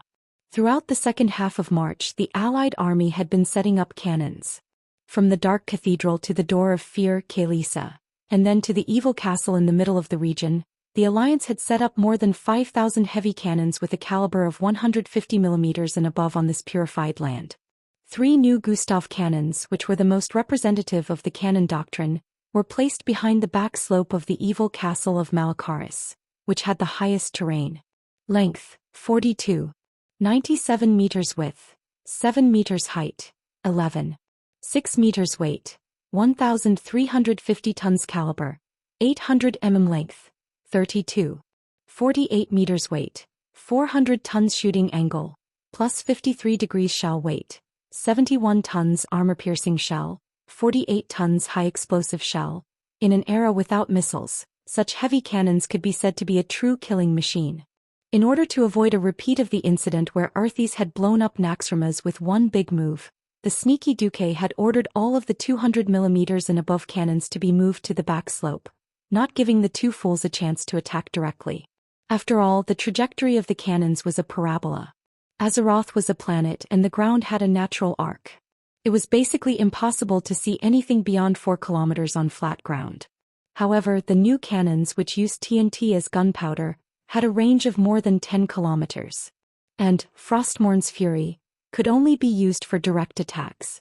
Unless Arthas broke out of the encirclement by 20 kilometers just to dismantle the cannons, the 3 Gustav cannons were absolutely safe. When Duque told this to Magni, this unkind damn dwarf laughed for a long time. I was worried that my baby would be hurt. Now it's all right. Bu Lang leaned close to Duque and whispered, Big Brother is a classic example of forgetting his old love when he has a new lover.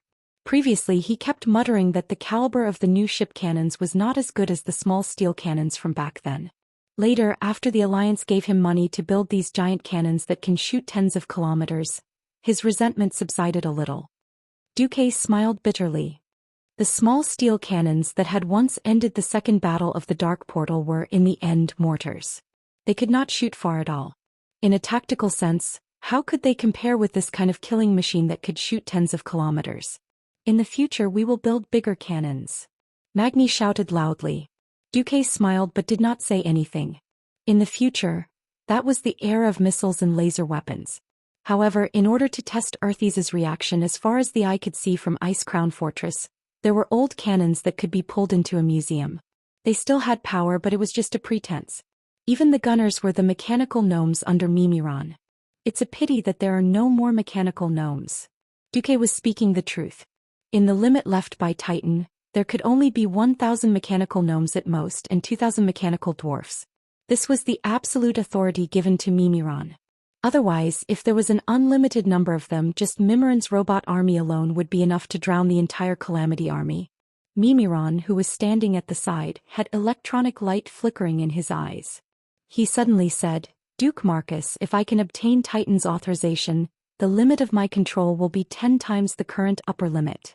After saying that, Mimiron fell silent again. To be honest, Duque still did not know how to interact with Mimiron.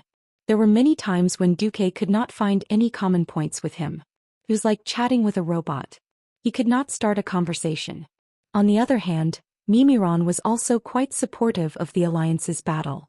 Sai, can we only slowly interact after the war? Chapter 1698. There had never been a large-scale battle that ended in a single battle.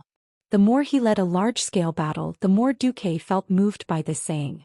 If he wanted to end the war quickly, he might end up like the gates of heaven's wrath in history, smashing his head against a fool who had the advantage of geography and manpower. Arthas herself was powerful enough. She also controlled the mana veins of the entire Ice Crown Glacier. Second-rate fighters like Bolvar and young Salyafar would be annihilated if they ran into her. After spending so much time to seize the geographical advantage and reduce the total number of soldiers of the Calamity army to an acceptable range, Duque finally began his attack on the Ice Crown Fortress.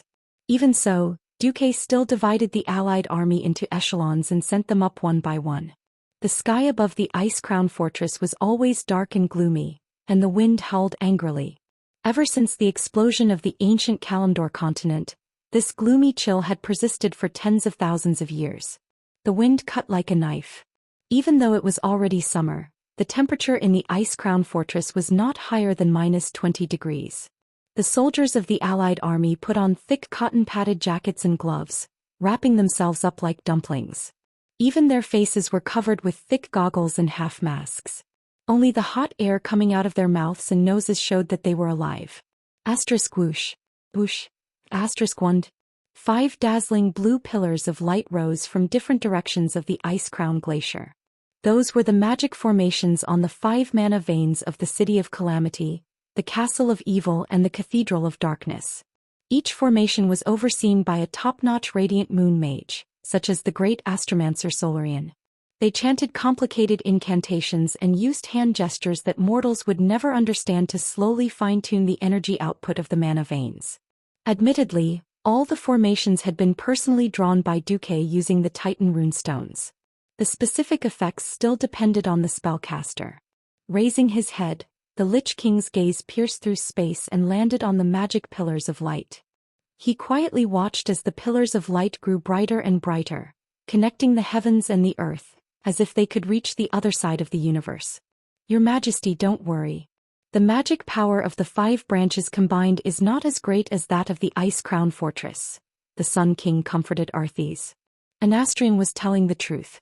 The ice-crowned citadel had not been built randomly. It had been specially chosen by Nazul when he descended upon Azeroth. That first-generation Lich King spread his mind power throughout Noscent and searched for a long time before picking this place. Then, while strengthening his own forces, he dispatched various undead as craftsmen to build this unique ice castle. Although the 5 mana veins in the surroundings were very powerful, they were only about 70% of the ice-crowned fortress strength. However, when the 2 floating cities, Naxxramas and the Dalajan, appeared in midair in the distance to the southwest and southeast of the ice-crowned fortress, Arthas suddenly had an ominous premonition. "No.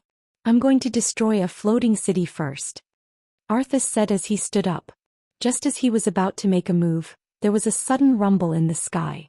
It was a line of fire falling from the distant sky. A huge comet fell diagonally, breaking through the dark void, smashing through the thick clouds, burning the cold winds in the atmosphere into blazing turbulence, and finally aimed at the ice-crowned citadel. Arthas was no stranger to this scene. This name was almost squeezed out from under the heavy black helmet. It was the moon goddess Elun. Azeroth was the only true god, and this was after excluding Si, Thun and the other evil gods.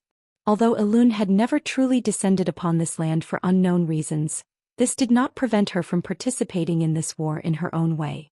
On a high platform facing the northeast of Naxxramas, Tyron stood against the wind, her green hair and snow-white priest robes fluttering in the wind.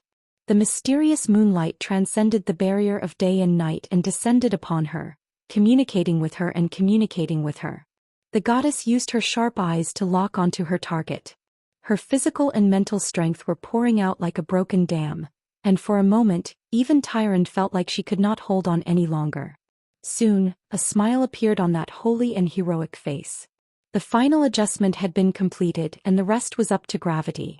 Perhaps Arthas could try using a light cannon to see if it could stop the meteorite from falling, deflect it, or something else. Elun would naturally protect this falling meteorite with her divine power.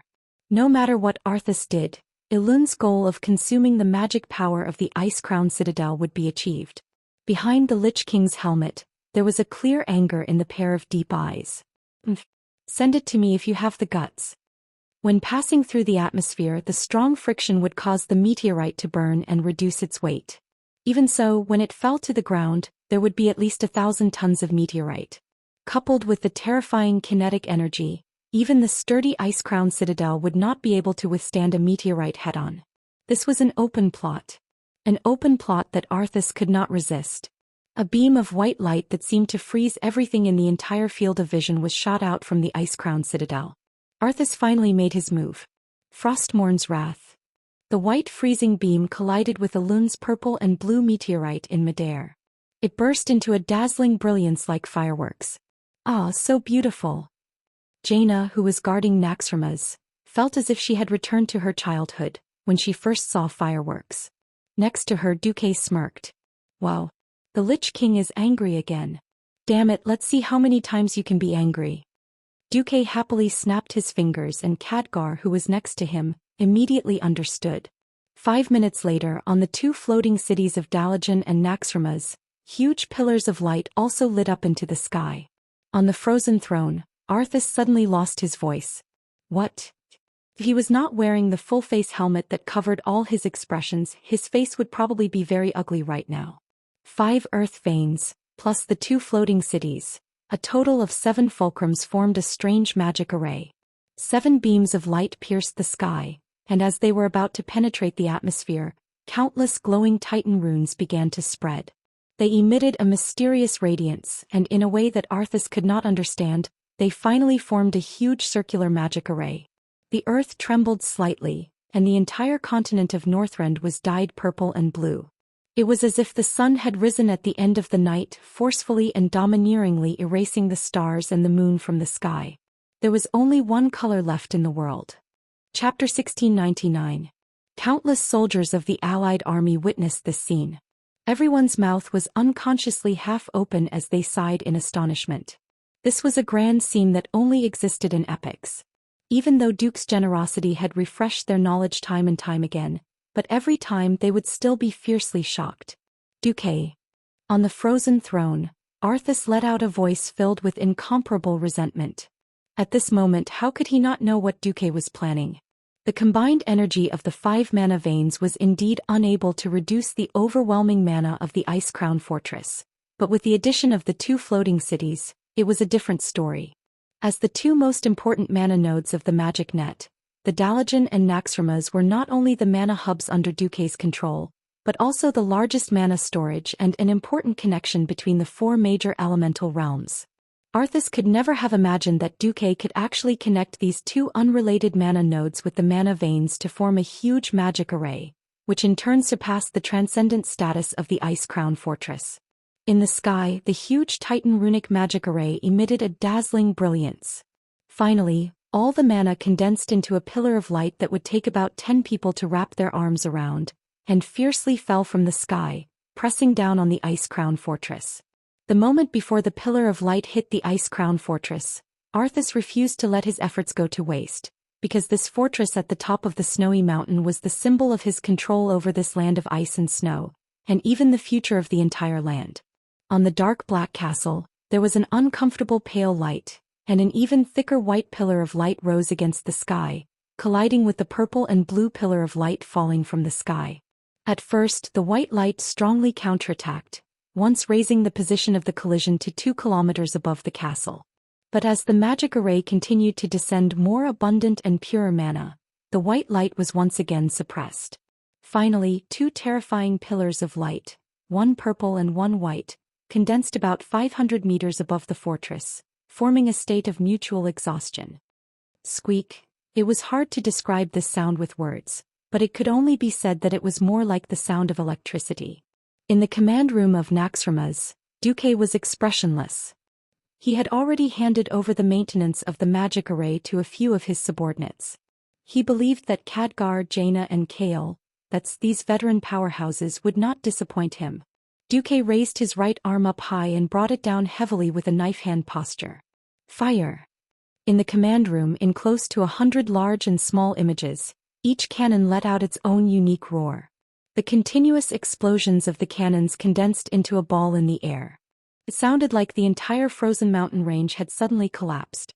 The terrifying feeling of the entire mountain shaking left all the Alliance soldiers dumbfounded. Even though they were wearing earplugs, the rumbling sounds that they associated with the scene still made every gunner feel like they were temporarily deafened. That ear-piercing buzzing sound made his brain feel like it was splitting apart. In front of the ice throne, the dragon Lich Maligos glanced at his master and snorted coldly. Roar! On the outer wall of the Ice Crown Fortress, every relief, every terrifying sculpture came to life. They turned into gargoyles powered by dark magic, or obsidian statue guardians. They flapped their heavy wings, and under the drive of magic, they rode the winged elements beneath them and quickly flew into the air. With their stone bodies that had nothing to do with life, they welcomed the torrential rain of cannonballs. Rumble! A series of explosions, one after another, formed a huge chain of explosions, connecting from the leftmost end of the Alliance soldiers' field of vision to the rightmost end. If they didn't turn their necks, no one could see the entire scene. Keep shooting. Don't stop. Keep shooting. Don't be afraid even if your chamber explodes. Bulang Bronzebeard ordered fiercely. Maligos quickly discovered that this kind of meat shield tactic could not last long. The gargoyles could still take the cannonballs with a caliber of less than 200 mm and perish together with them. The cannonballs above 200 mm tended to have a faster initial velocity, and with too many cannonballs, it became more and more chaotic to deal with. Moreover, the Alliance's cannonballs were pouring down like they were free, and the number of gargoyles that could be mobilized was decreasing. Bang bang bang. More and more cannonballs began to explode on the magic shield of the Ice Crown Fortress. The so-called magic shield was never an absolute defense. It was nothing more than using energy to offset the external impact and energy. When there was too much external energy or the impact per unit area was too strong, the shield would break. Everyone could see that if this continued, the Ice Crown Fortress would not last long and would be hit directly by the cannonballs. Your Majesty, please make a decision. Anastrian lowered his ice skull and bowed deeply. No. I'm not willing. Arthas's ferocious roar contained too much unwillingness. Your Majesty, please make a decision. Anastrian emphasized again. Fine. I'll listen to you this time. I'll definitely make Duke Marcus and his damn alliance pay the price of destruction. I'll make them all crawl in front of me like dogs. Arthas was practically roaring these words.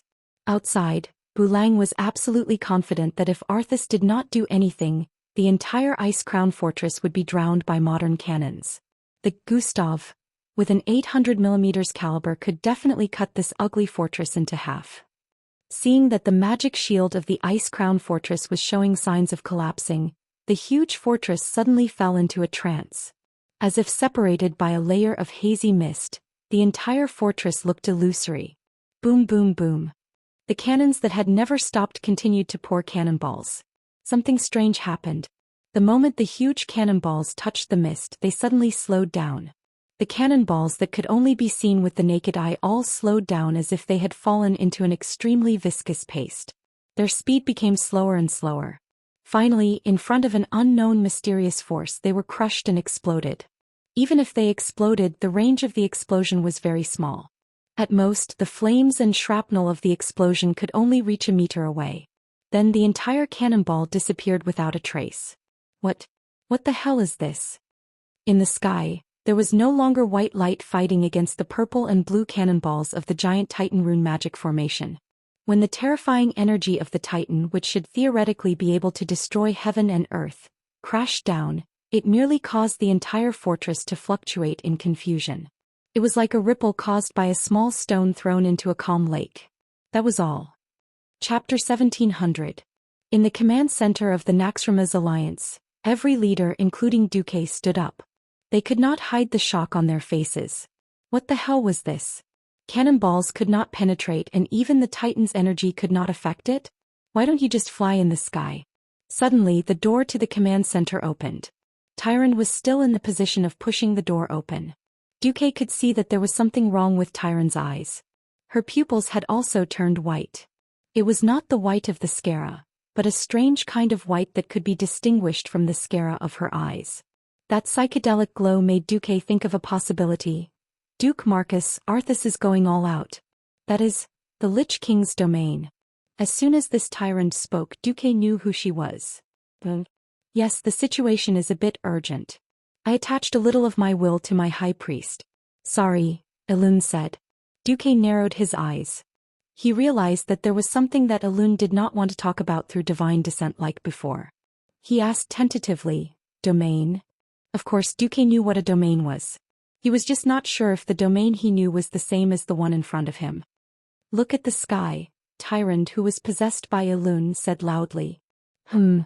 Everyone looked at the open skylight. There was still a dark cloud above their heads. Nothing. Wait.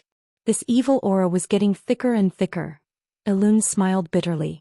Finally found out. I just found out. It seems that we have all underestimated Arthas. In fact, he is opening the largest canopy of the undead in history. From the day you set foot on this continent to prepare for the punitive expedition against him, he has been carrying out this step. Wait, if it is the canopy of the undead. Duque was confused. He is hiding very well, pretending to be defeated. In fact, while you are consuming the Scourge's troops, you are also helping him spread the aura of the undead into the sky.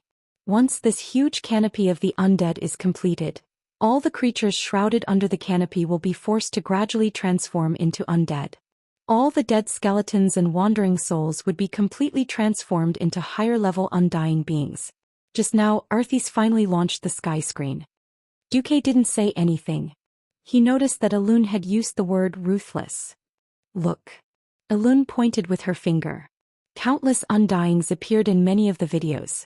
They emerged from the crevices of the cliffs, from beneath the snow, from the tiles of the Ice Crown Fortress, and from the cracks in the decorations of the fortress walls. Originally, the undyings would have appeared as ambushers and caught the attackers off guard. Apparently, they didn't know what had happened. They actually ran out of control. This is, Elune said with certainty, I was right. Activating such a wide canopy of undead far exceeds the upper limit of the Lich King's control. So the price is that Arthas has to give up 99% of his undead subordinates.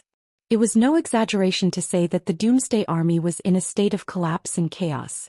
Since he had paid such a heavy price, Arthas' only choice was to try his best to recoup his losses. Magni clenched his teeth. Good. Arthas is ruthless.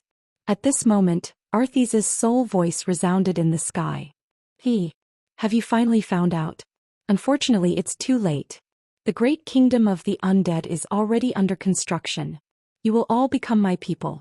My slaves. Don't even think about it. Servanas scolded. It's too late. Perhaps you demigods are immune to my death curse, but as long as you are immortal, you will not be able to escape from my palm. Even if you leave Northrend now, the death curse will still accompany you and accelerate the countdown of your life. When you return to your warm homes in Lordaeron to reunite with your families, you will become the most ferocious undead, bringing your family, your friends, and your loved ones into the kingdom of the undead.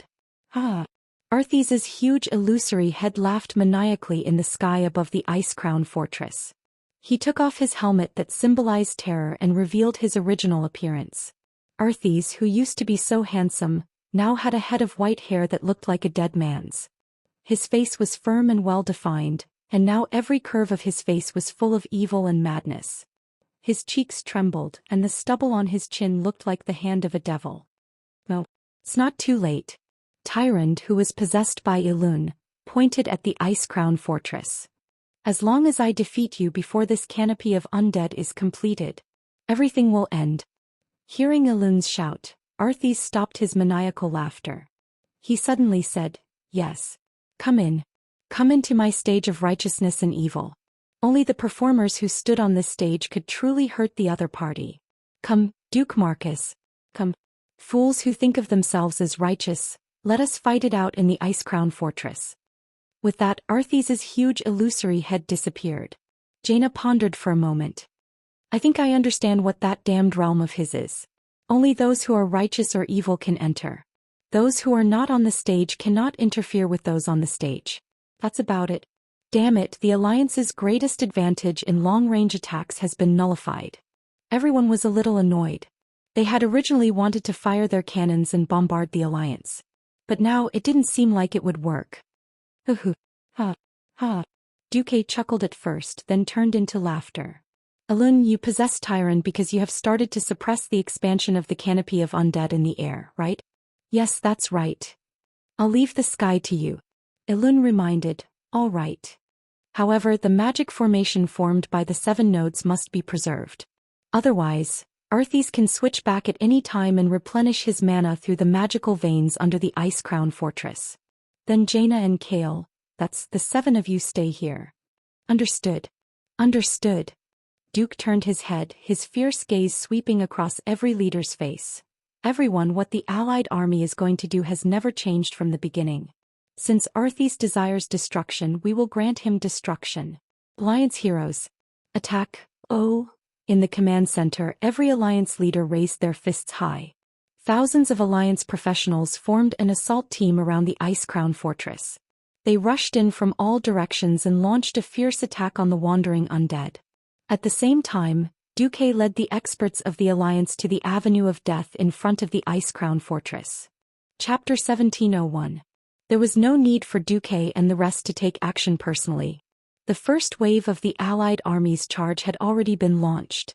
Darian Mograine's huge rune sword slashed down, and the Death Knights of the Black Edge Knights charged directly from the west side of the Ice Crown Fortress.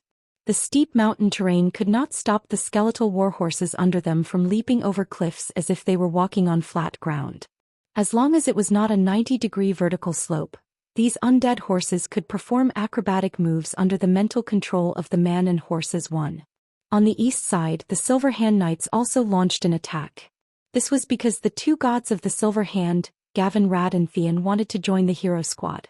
This time, the Silver Hand was decisively handed over to the standard second-generation paladins, led by the two female paladins Mara Fordragon and Lena Thunderspear. For a moment, Duque was a little worried. But then Duque felt relieved. After all, these two were in history with Trajan, and their statues were stored side by side in the Paladin Profession Hall as a memorial.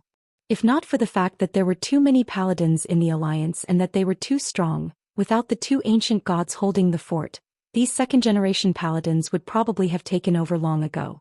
Now it seemed that the female paladins of the Alliance were also very fierce.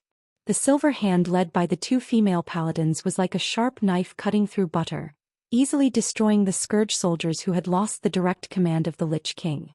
A hammer to the left and a holy seal to the right.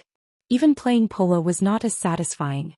Unfortunately, the Alliance hero squad could no longer accommodate so many paladins. In addition to these two, there were also more famous and strong paladins like Riadaline, Murad and Iriel the Hoof.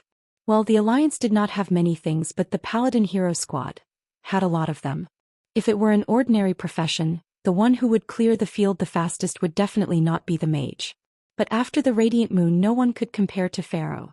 Oh ha! In front of the hero squad, a dwarf shot out arcane impact with his short arms in turn, smashing the undead blocking the Ice Crown Fortress into pieces. He was Millhouse Mana Storm. Originally, Duque did not want this guy to join the hero squad. However, not only did this guy recommend himself, but he also said that he wanted to get a spaceship for interstellar travel. Because of this fellow's erratic personality, Duque would never place him in a position that required a steady personality like guarding the magic formation. However, it would be a waste not to use a peak Radiant Moon Pharaoh, so he might as well use this as an excuse to ask the Draenei on his behalf. In the end, it was as if this guy was on steroids and had a strong desire to show off. Of course, he alone would not be able to clear thousands of undead. In front of the hero team there were two elite teams leading the way. They were the champions of the Alliance and the Horde who had shown in the Crusade. Sal had made up his mind to preserve his strength, but a group of his subordinates could not hold him back and took the initiative to ask for battle. Duque gave Sal a call. Humph. I've killed 18. I have 30.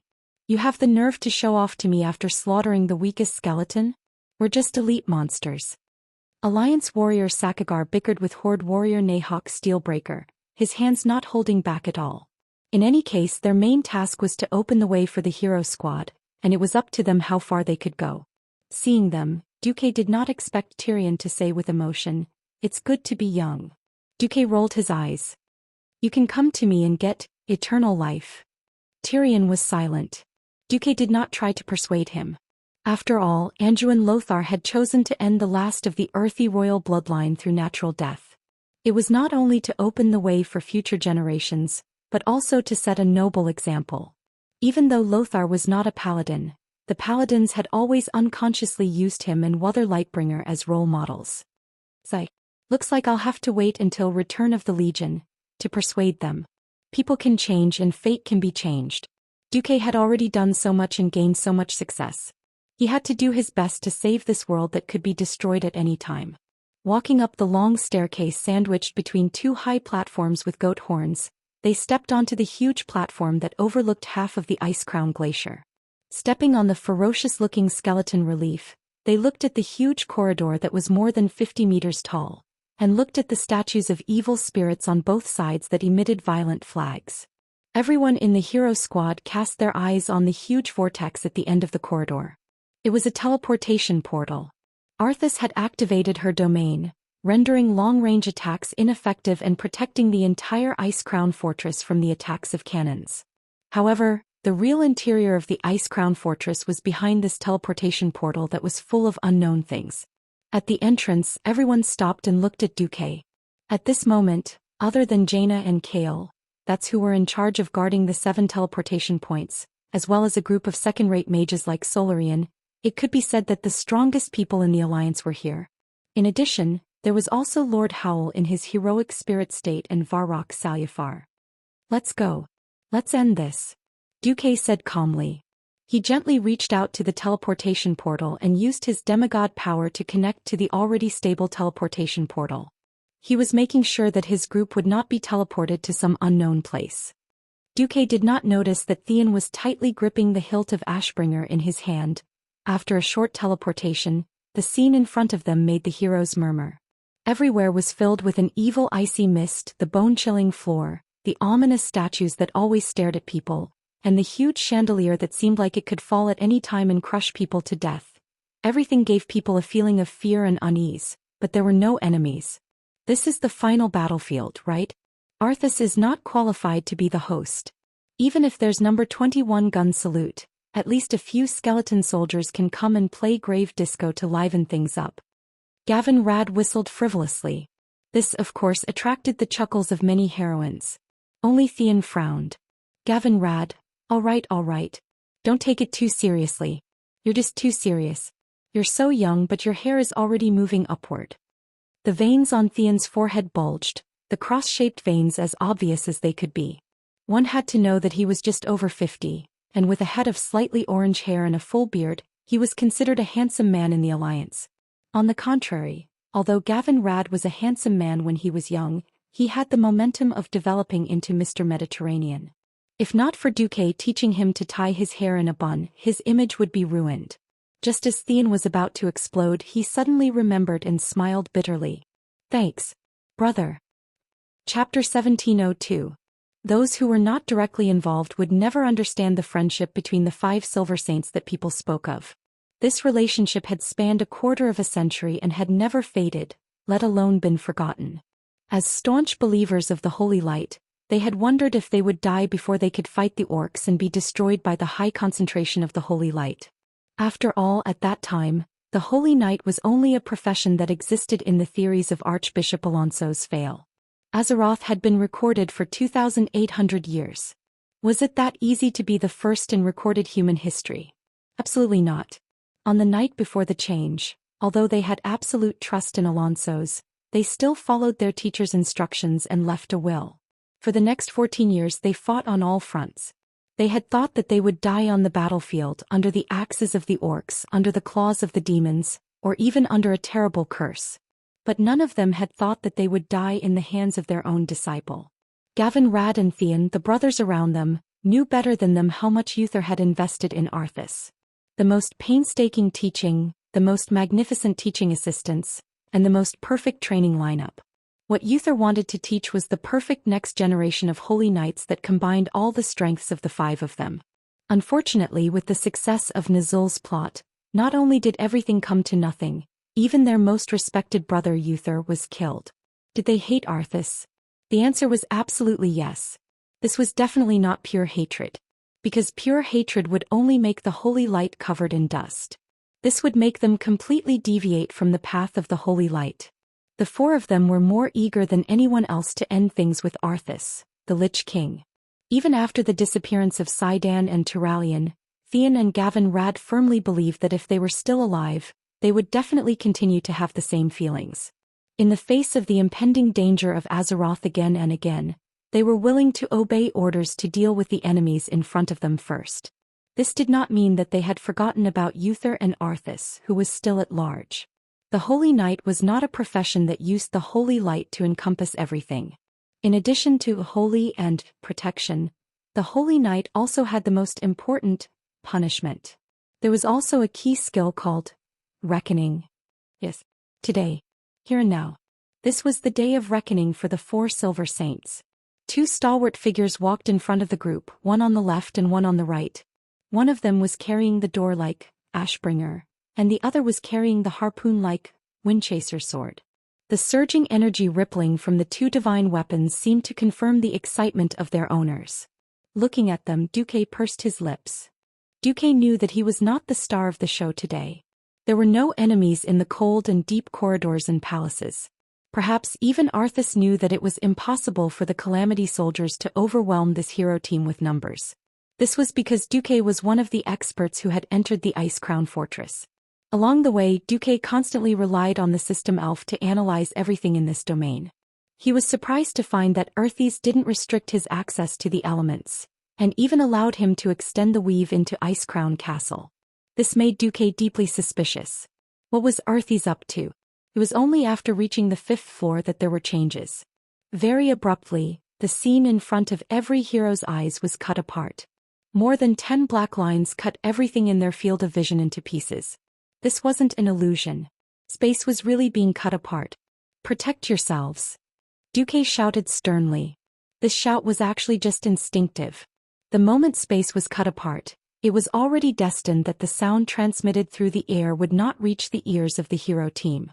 Duque waved "Aish," and immediately discovered that a strong suction force was sucking him to a huge square.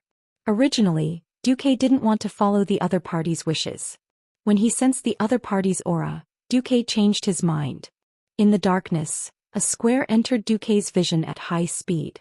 The ground was covered with patterns of skulls, the dark green carvings, the surrounding towering pillars, and the layers of concentric patterns that looked like chrysanthemums in the middle of the square made Duque immediately realize where he was. Wow, that's interesting. He's actually welcoming me in the territory of his dead wife. This was indeed a part of the Ice Crown Fortress. It turned out that here the players would face Malago's wife, Sindagosa, who had turned into an ice dragon. Unexpectedly, after Sindagosa was beaten to a pulp, the one guarding this place would be Malagos, who only had half a body left. "Yo Malagos, you want to deal with me alone? You think too highly of yourself, don't you?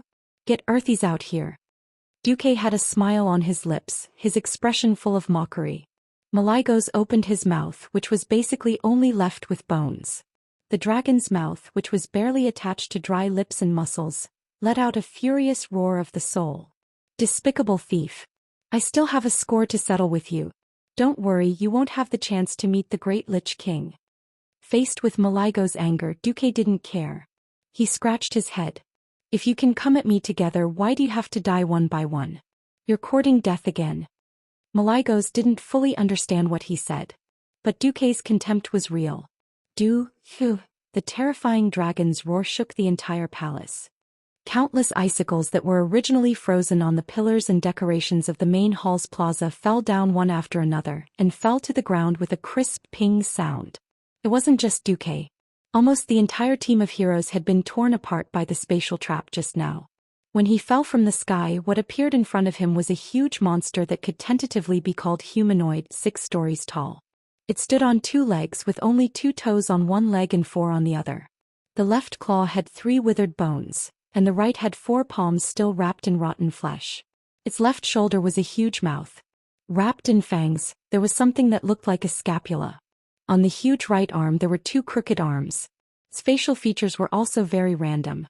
One eye was at the back of its head, one was below the crooked left corner of its mouth, and several more eyes were on its belly, arms, back, and other places. Obviously, this was another disgusting monster stitched with forbidden black magic. If Duque were here, he would definitely recognize this as one of the bosses of Ice Crown Fortress, Rotten Intestines. On the other side, Gavin Rad was equally dumbfounded. "F***ck. I'm about to throw up the bread I ate last night." Unfortunately, he encountered Rotten Intestines' brother, Rotten Noodles.